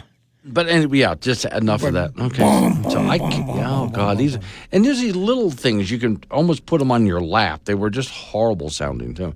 So I came across a little book here of musical tunes you can play on your little home organ if you have one. But this one is Easy Funeral Hits, just in time for Halloween. Easy funeral hits, yeah. like a dirge, something like that. But happy little tunes like "Grandma Had Secrets." I could play that one for her. Who Gets What? See, that's a great funeral hit right there. The song everybody can sing along to. Who Gets What when it comes time to open up the will? Oh, yeah. I Just Knew I'd See You Here. That would be great. Yeah. Mm-hmm. Let me see. Yes, This Changes Nothing. That's a great one to play at someone's funeral, by the way. This Changes Nothing. Well, we have the organ player play something more lively, celebrating their lives. How about when they're looking in the coffin you play, did he always have that there? What about Shut Up You Moron? The guy who's giving the eulogy? That would be a good one there. And, well, that's over. All of my favorite funeral hits that I want to play at somebody's funeral, probably your funeral too, Frank. I'll just get a DJ or something. Okay. We know one. Okay. Yes, we do. All right, National Football League from last night. The Buffalo Bills over the New York Jets 23-20. Former Wyoming Cowboy quarterback and Buffalo Bill quarterback Josh Allen with one rushing touchdown and 2 passing TDs. He was 19 of 25 for 215 yards. The Bills are 4-2, but that game was nearly unwatchable with 22 penalties. Also, some other former Wyoming Cowboys in action on Sunday in the NFL. Logan Wilson, the Casper native, had 5 tackles from the middle linebacker spot for the Cincinnati Bengals in their 17-7 win over the New York Giants. Wilson was in for all 79 defensive snaps. Linebacker Chad Muma for the Jacksonville Jaguars with 4 tackles in Jacksonville's 35-16 loss to Chicago and London. And defensive end Carl Granderson for New Orleans with a couple of tackles in the Saints' 51-27 loss to Tampa Bay. Wyoming Cowboys will be at San Jose State coming up on Saturday afternoon. The Pokes are 1-5 overall and 1-1 in Mountain West play after a 27-24 loss to San Diego State on Saturday in Laramie. Injuries have played a part in this, and not all of it, but have played a part of it. So they're going to be shorthanded again this week. Linebacker Connor Shea out with a shoulder injury. The offensive lineman Alex Kahn out with a lower body injury, and he also joins Wes King, Jack Walsh, and Nate Geiger as injured offensive linemen, and that really, really hurts pass protection. Isaac White and Wyatt Eckler, the safeties, are both out still with injuries, and linebacker Shea Suanoa with a questionable for the game with a concussion protocol issue. San Jose is 4-2 overall, 2-1 in Mountain West play. They lost to Colorado State their last time out 31-24, beat Nevada 35-31, and before that, lost to Washington State in 2 overtimes, 54-52. The Cowboys are 11-point underdogs. That's incredible for a Mountain West Conference game for Wyoming. It'll be a 2 p.m. start from San Jose, and we'll have that for you on K2 Radio in Casper and KOWB in Laramie. Major League Baseball playoffs, the New York Mets beat the Los Angeles Dodgers 7-3, so the National League Championship Series is even at a game apiece. The Mets with 5 runs in the second inning, and game 3 of that series, best of 7, will be tomorrow. New York Yankees beat Cleveland 5-2 in game 1 of the American League Championship Series. The Cleveland's pitching staff was just terrible in that game. 9 walks, 5 wild pitches, and they gave up 2 home runs in game 2 of that series will be tonight. The Casper College volleyball team, 6-19 after a win over LCCC and a loss to Eastern Wyoming. They will host Western Nebraska tonight at 6 p.m. The L-Trip volleyball team, 9-15, and rebounded from that loss to Casper and beat Western Wyoming. They will host Eastern Wyoming from Torrington tonight. Now I'm getting a bunch of funeral jokes from people. Mike from Leeds, South Dakota wants to know, can during my funeral maybe they play Pop Goes the Weasel? That'd be good, yeah. I said, okay. No, look, there's a lot of music that can be played. I'm for the disc jockey idea. I'm going to go ask our friend DJ Nike if he can go ahead and DJ my funeral. Oh, yeah. You know, just yes. Songs about dead. Yes. Oh, yeah. Oh, I'm sure we can come up. A lot of stuff by the Addams Family would be good. I mine just play Grateful Dead music the whole time. The whole time. Yes, because he's grateful to be dead. Thank you, Frank. Coming up on some local business we got to take care of. We're going to roll into news time after that. More open phones. Wake Up Wyoming. Go, go, go! Let it go, let it go, let it go! Go, go!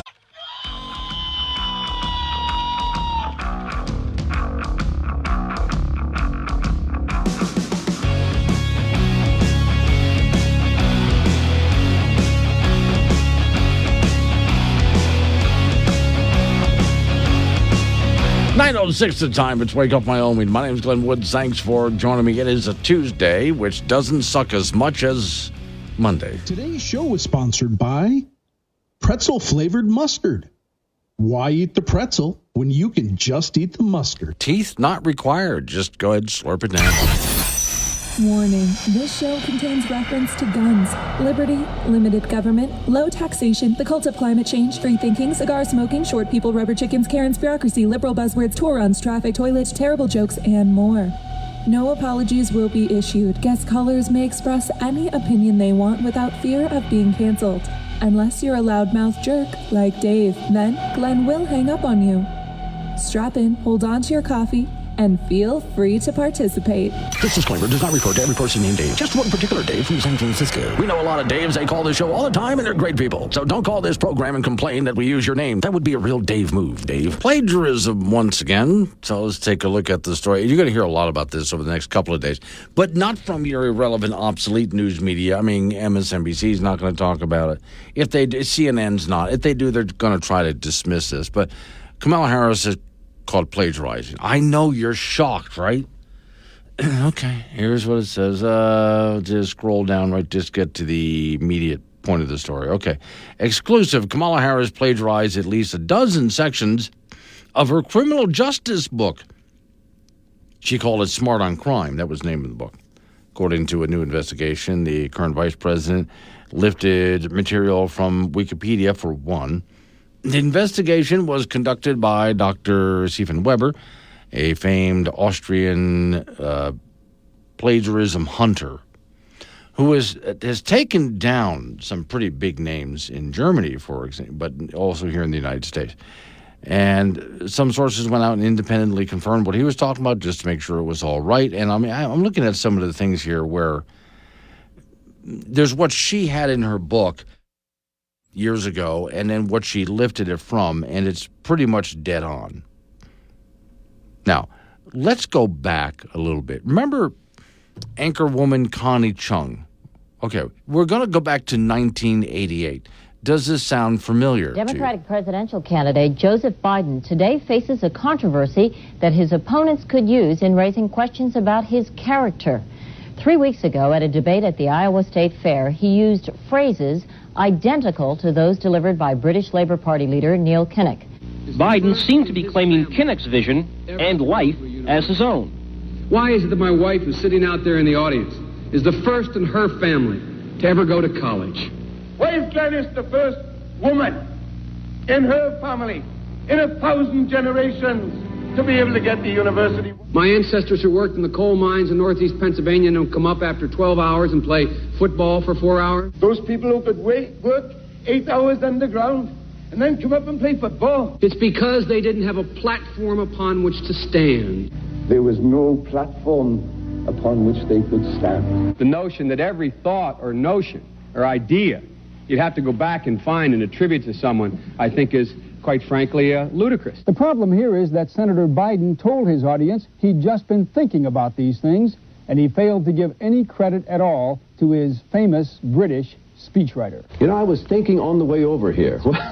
Now, that's a little too much, because, as you point out, what's behind the words? What's there? Okay, now, this is where they get into a little bit more of what happened on the news after that. Biden eventually dropped out of the race. J.D. Vance, hey, I'm J.D. Vance. I wrote my own book, unlike Kamala Harris, who copied hers from Wikipedia. Okay, if you're going to go to a source, don't go to Wikipedia as the source. Now, on that note, let me go back a little bit, because it's been a little while since I played any of this. Biden, okay. I'm going to pick on Biden. Know that Biden is not in the race right now, of course. But let's go back to more from the other times when Biden ran for president. If he had to drop out of the race because of plagiarism, then what about Kamala Harris? Oh, that's right. We're only 3 weeks out. It's too late. The new questions stem from taped remarks of Biden during an April campaign appearance in New Hampshire.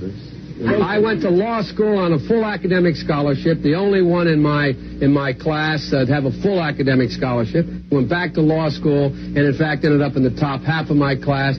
I was the outstanding student in the political science department at the end of my year. I graduated with 3 degrees from undergraduate school and 165 credits, only needed 123 credits. Biden now concedes he did not graduate in the top half of his law school class, that he does not have 3 degrees from college, and that he was not named outstanding political science student in college. Newsweek says Biden actually went to school on a half scholarship, ended up near the bottom of his class, and won only 1 degree, not 3.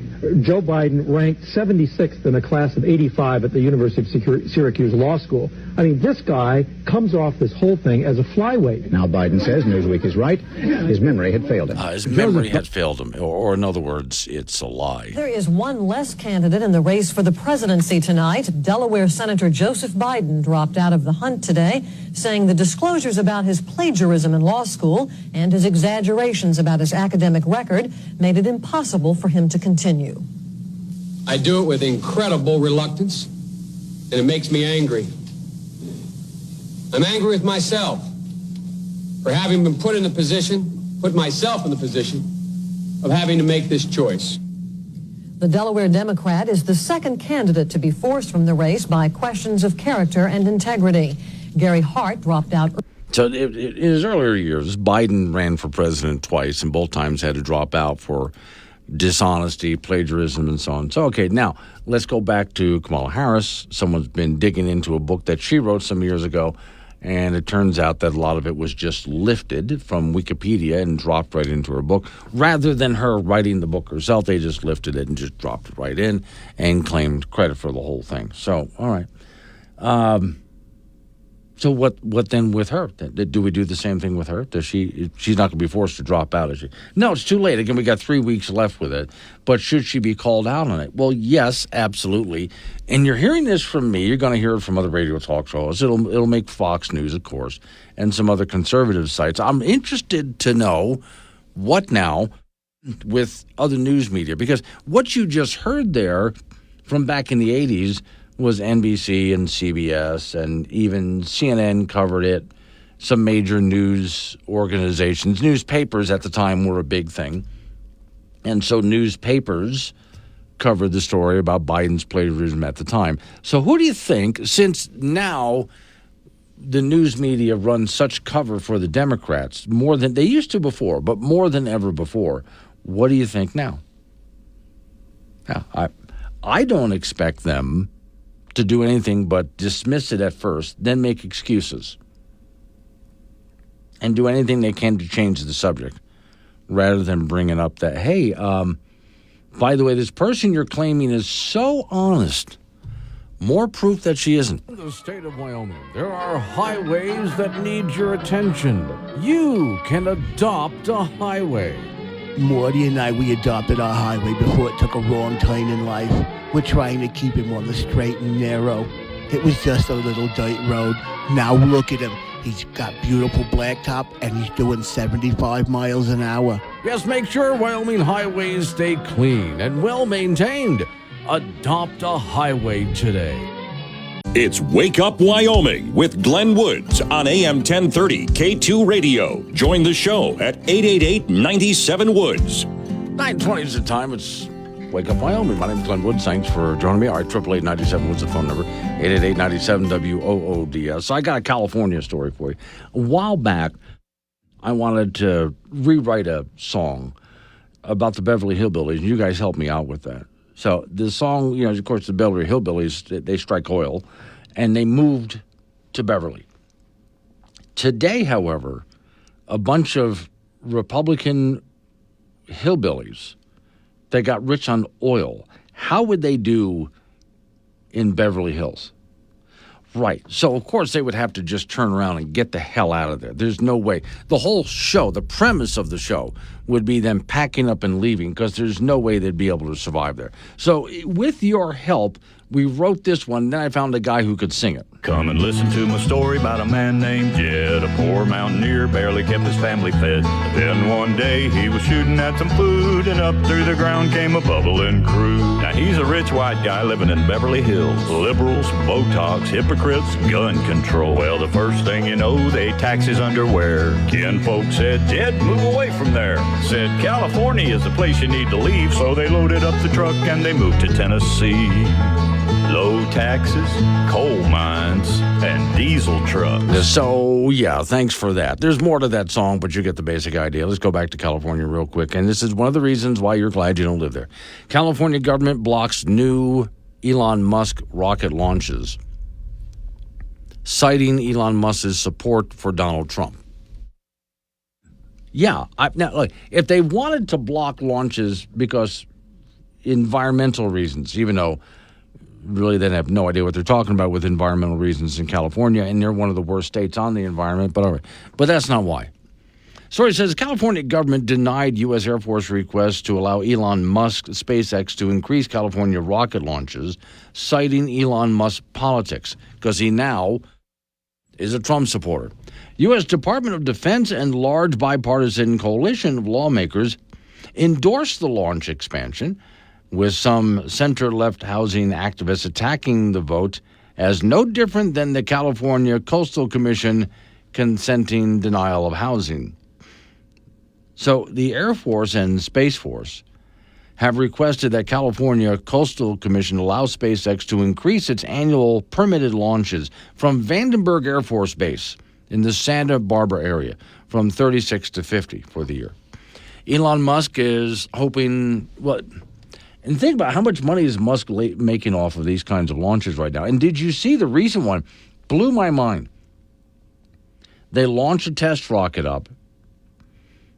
It goes up, does what it's got to do, comes back down, falling to Earth, rights itself, and didn't just land straight up like you've seen others.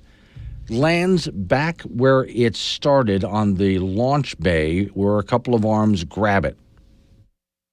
Wow. I mean, I'm just mind blown watching this. I can't tell you how many times I watched it, too. Just mind blown watching it. Okay, so, quote, Elon Musk is hopping about the country, spewing and tweeting political falsehoods and attacking FEMA while claiming his desire to help the hurricane victims with free Starlink access to the internet, said a commissioner at the meeting. Quote, I really appreciate the work of Space Force, she said, which, by the way, is a Donald Trump thing. That just must kill her. But we're dealing with a company, the head of which has aggressively injected himself into the presidential race, and he's managed a company in a way that was just described by Commissioner Newsom, I find very disturbing. So they want to deny extra launches because Musk supports Trump. The bipartisan congressional coalition, the story says, signed a letter in support of including a wide range of members of Congress from leading Democrats, and it names who, creating a reason beyond political consideration to go ahead and have the launch. In other words, do we need to do these launches? Well, who can do it? Well, SpaceX can do it, so do it. And if you don't like the politics of the guy running SpaceX or owning SpaceX, well, too bad. That's none of your business.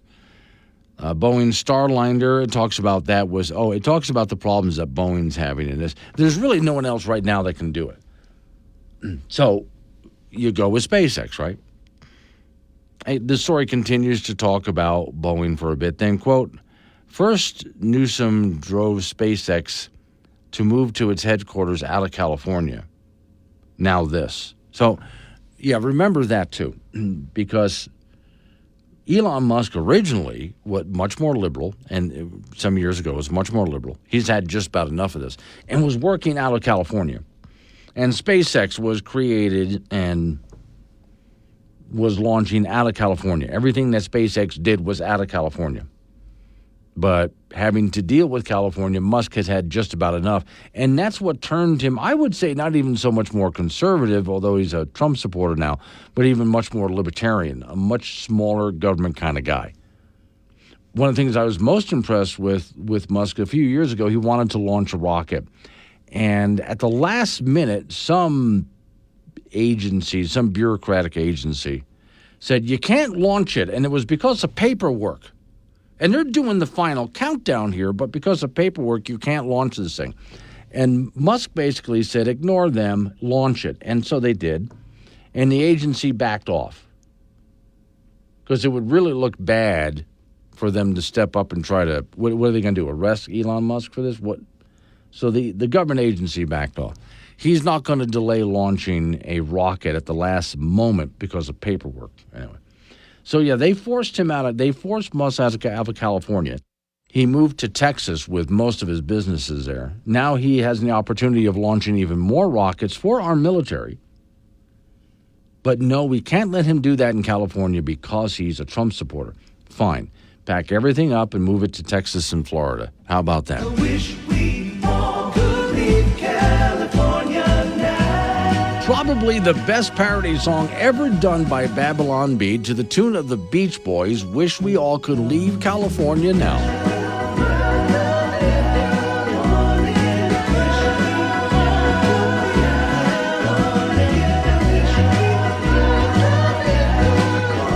And by the way, people are leaving California in droves, you know that.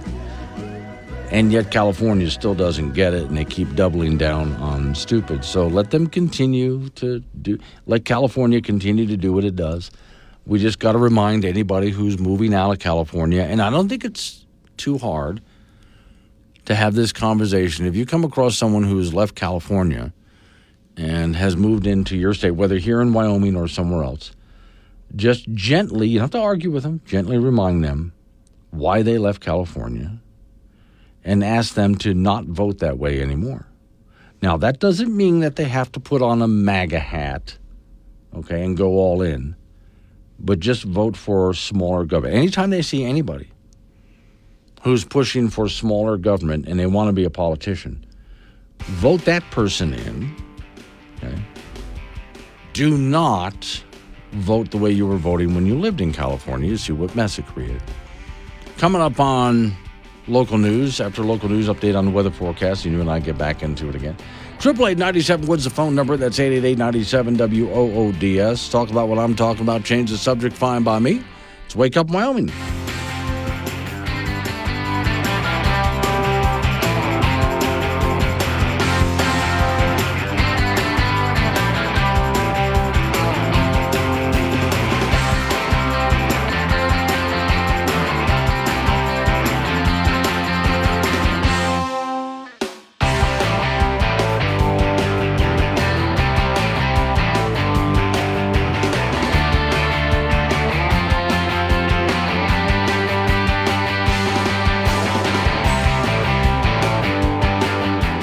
The only show broadcasting from a bunker under Devil's Tower. Hey, it's cold down here. Wake Up Wyoming with Glenn Woods, 6 a.m. weekdays on AM 1030 and FM 95.1. 9:36 the time, Wake Up Wyoming. All right, so we all need some kind of a hobby. Well, you know, something to keep us out of trouble. You can go a lot of places with that. I'm not going to go there. So, all right, here's one that I kind of wonder. I read the headline. It's on our website, Wake Up Wyoming, this morning. By Drew, which is the disc jockey up the hallway from me, is named Drew. Is the unique hobby of dumpster diving illegal in Wyoming? Okay, stop, hang on. That's a hobby? Dumpster diving is a hobby. All right, here's the story. He said, when I was a teenager, my cousin worked as a sanitation engineer, garbage man. The job title was commonly known as a trash or garbage man. It was a great job. The pay, the benefits were good, and the perks, not bad either. He drove a different route 5 days a week, and most of those routes were in locations, all of which were businesses. He rarely had to get out of his truck because he had one of those machines sent to just pick up the whole dumpster and just dump it in, right? One of the perks is that if he found something he wanted, he would just take it. He always said, if it's in the dumpster, it's fair game. That fair game scored him a lot of cool stuff. Some stores would throw out things if they were damaged, old, or out of date, and he knew certain stores would constantly toss out quality items such as shoes, clothing, electronics, cabinets, doors, tools. He said, I never knew what kind of stuff he would come home with. And if you've been scrolling through social media and watch dumpster diving videos, the secret's out. Really? There's dumpster diving videos for, okay. The art, now we're calling it an art. The art of dumpster diving has caught on over the last few years. Yeah, because of inflation, I bet. As everyone is looking to make extra money or save money, when doing it, you can score some supplemental income items. You can find scrap metal and recycle. Reusable items you can repurpose, and you're helping the environment by saving the landfill. He said, I've watched hundreds of dumpster diving. Oh, my God, I'm going to have a talk with Drew. Drew has watched hundreds of dumpster diving videos, and notice you must be highly dedicated to making money if you want to wade through other people's trash to make a few extra bucks. So can you dumpster dive in Wyoming? And before I look at the answer, I'm going to take a guess. We are allowed to eat roadkill in Wyoming. It's legal. So I think, yes, you can dumpster dive. Answer, yes. The longer answer is yes, but you must be careful because you could be trespassing, and that could get you in trouble. According to scrapsafari.com, oh my God, there's a website for this. Dumpster diving is legal at the state level as Wyoming has no statute to make it illegal, and that's the way we do things. You can do whatever you want until they make it illegal. Then he provides a list, oh God, of the best places to dumpster dive. All right. Wyoming's largest cities offer the best dumpster diving opportunities due to their concentration of businesses, restaurants, grocery stores, and so on. Cheyenne offers prime dumpster diving options. Cheyenne, congratulations, Cheyenne. You are top of the list. And focus your search on downtown area along Lincoln Way and Cary Avenue, where you'll find dumpsters behind restaurants, bakeries, and drugstores. The areas around Frontier Mall and Freedom's Edge Shopping Center are also good possibilities. Best times are typically late at night when businesses have closed up. Casper. The second largest city in Wyoming, Casper is another urban area with retail stores and eateries, et cetera, et cetera. Check behind the restaurants at Eastridge Mall along Poplar. You may also have some luck around downtown, 2nd Street. By the way, if you go behind the radio studios here, we got nothing for you. I mean, no, we really don't. We're just not throwing anything out except like old food packages, and we ate all the food. Laramie. The home of the University of Wyoming, Laramie, has an active Main Street area, perfect for dumpster diving. Look for potential treasure troves in the dumpster behind the restaurants and cafes along 1st Street, shops and bars, other businesses throughout downtown area. Early morning typically provide the most privacy because, well, that's because all the college kids are sleeping in late after being up all night long. Avoid legal issues. Don't trespass. Leave the area as you found it. How the hell are people going to know whether you left it? It's garbage. Leave it as you found it. It's garbage. How do they know? Follow the dumpster access rules. If it's locked, don't go in because they want it locked. Use common sense. Be respectful. So there you go. I'm going to have to talk to Frank Gambino about this. That's the first thing I'm going to have to do is talk to Frank about dumpster diving as a hobby because that's the name of the story here. Next thing is I had no idea. Did you know? I'm going to have to look up some now. There are dumpster diving videos. Yeah. On YouTube and so on, where people go dumpster diving and make videos about it and post it on social media. Okay.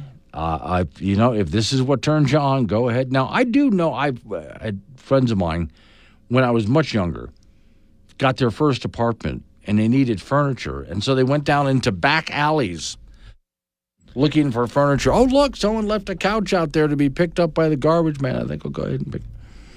I've seen that. I suppose you've heard about stuff like that before. But no, as far as I'm concerned, if it's in the dumpster, I no longer want it because dumpsters are filthy. And I really don't want to go through all the work of... I'm afraid of what diseases I might catch, and I just consider myself too classy. Okay? I said it. All right. 9:43, wake up. Oh. And we're back. Sorry, we were busy tricking pescatarians into eating Rocky Mountain oysters.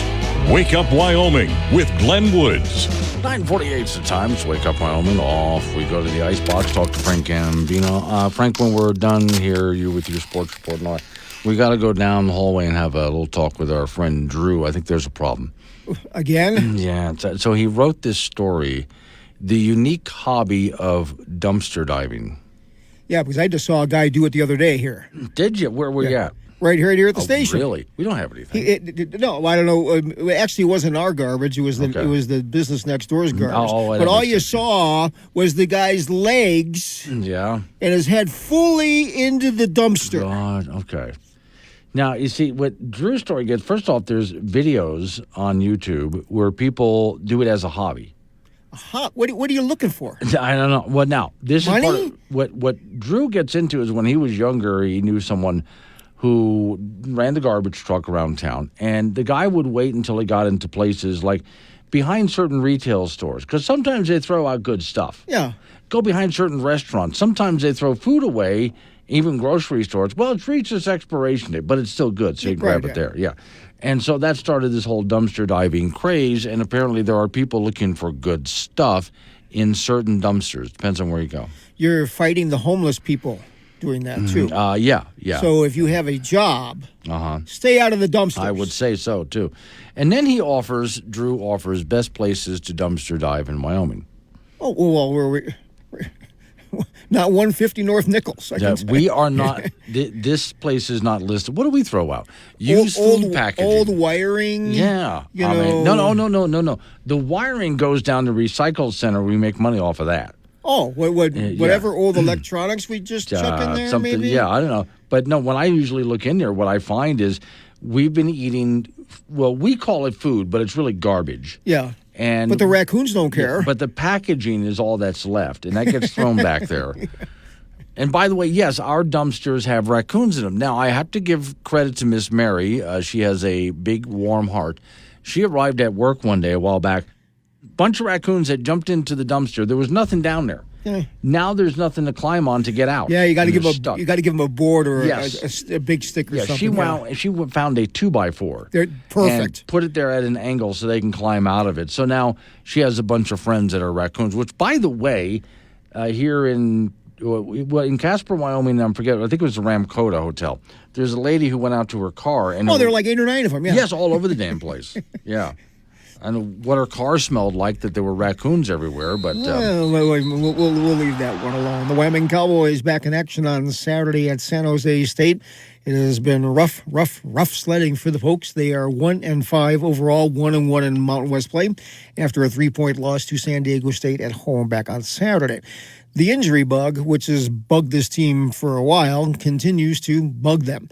Linebacker Connor Shea out this week with a shoulder injury. Offensive lineman Alex Kahn out with a lower body injury. That would make 4 offensive linemen that have missed time so far this season, including Wes King, Jack Walsh, and Nate Geiger, who is out for the season. On defense, Isaac White and Wyatt Eckler, both of the safeties out, and linebacker Shea Sinanoa is questionable in protocol, concussion protocol. San Jose State is 4-2 overall, 2-1 in league play.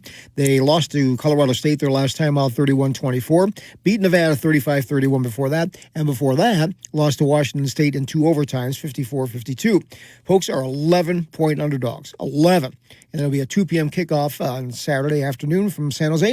We'll have that for you on Keaton Radio in Casper and KOWB in Laramie. To the National Football League from last night, Buffalo over the New York Jets 23-20. Former Cowboy quarterback and Buffalo Bill quarterback Josh Allen 19-25, 215 yards, 2 touchdowns, and 1 rushing TD. That game was almost unwatchable with 22 penalties. Also, some former Wyoming Cowboys playing on Sunday in the NFL. Logan Wilson, the Casper native, the middle linebacker for the Cincinnati Bengals, have 5 tackles in their 17-7 win over the New York Giants. He was in on all 79 defensive snaps. Linebacker Chad Muma from Jacksonville with 4 tackles in their 35-16 loss to Chicago. And defensive end Carl Granderson from New Orleans, 2 tackles from his defensive end spot in their 51-27 loss to Tampa Bay. In junior college volleyball, Casper College is 6-19. They'll host Western Nebraska tonight at the T-Bird Gym. Over the weekend, they defeated LCCC and lost to Eastern Wyoming. LCCC is also at home to meet Eastern Wyoming tonight. The Golden Eagles are 9-15 and lost to Western Wyoming their last time out. In Major League Baseball, the New York Mets over the Los Angeles Dodgers 7-3 in Game 2 of the National League Championship Series. The Mets scored 5 times in the second inning, so that series is even at 1 game apiece. Game 3 will be tomorrow in New York. And the New York Yankees over Cleveland in Game 1 of the American League Championship Series 5-2. Cleveland pitchers were just awful in that game. They surrendered 2 home runs. They walked 9 batters and threw 5 wild pitches. That's it in sports. Okay, so if I'm gonna wait. I was gonna ask if you have changed your mind about any baseball teams. Yet, this is what I don't want. Okay. I do not want the New York Mets playing the New York Yankees in the World Series. Okay. That would be terrible. That would be all right. Oh, who would watch that? Unless you're from New York. The Dodgers taking on the Yankees is a classic World Series matchup that the TV networks are banking on. Yes. Okay. So the TV networks are just begging for that one because it would be one of the big games of all time. Big market TV against two, blue blood baseball teams. That's what they want. And Frank will schedule some of his vacation time to watch it. No. Okay. No. I just thought. I can do it here. Yeah. Okay. With the raccoons. Yeah, sure. Why not? I'll ask them what they think. They have snacks. Yeah. All right. Thank you, Frank. Coming up on some local business and news time. It's Wake Up Wyoming.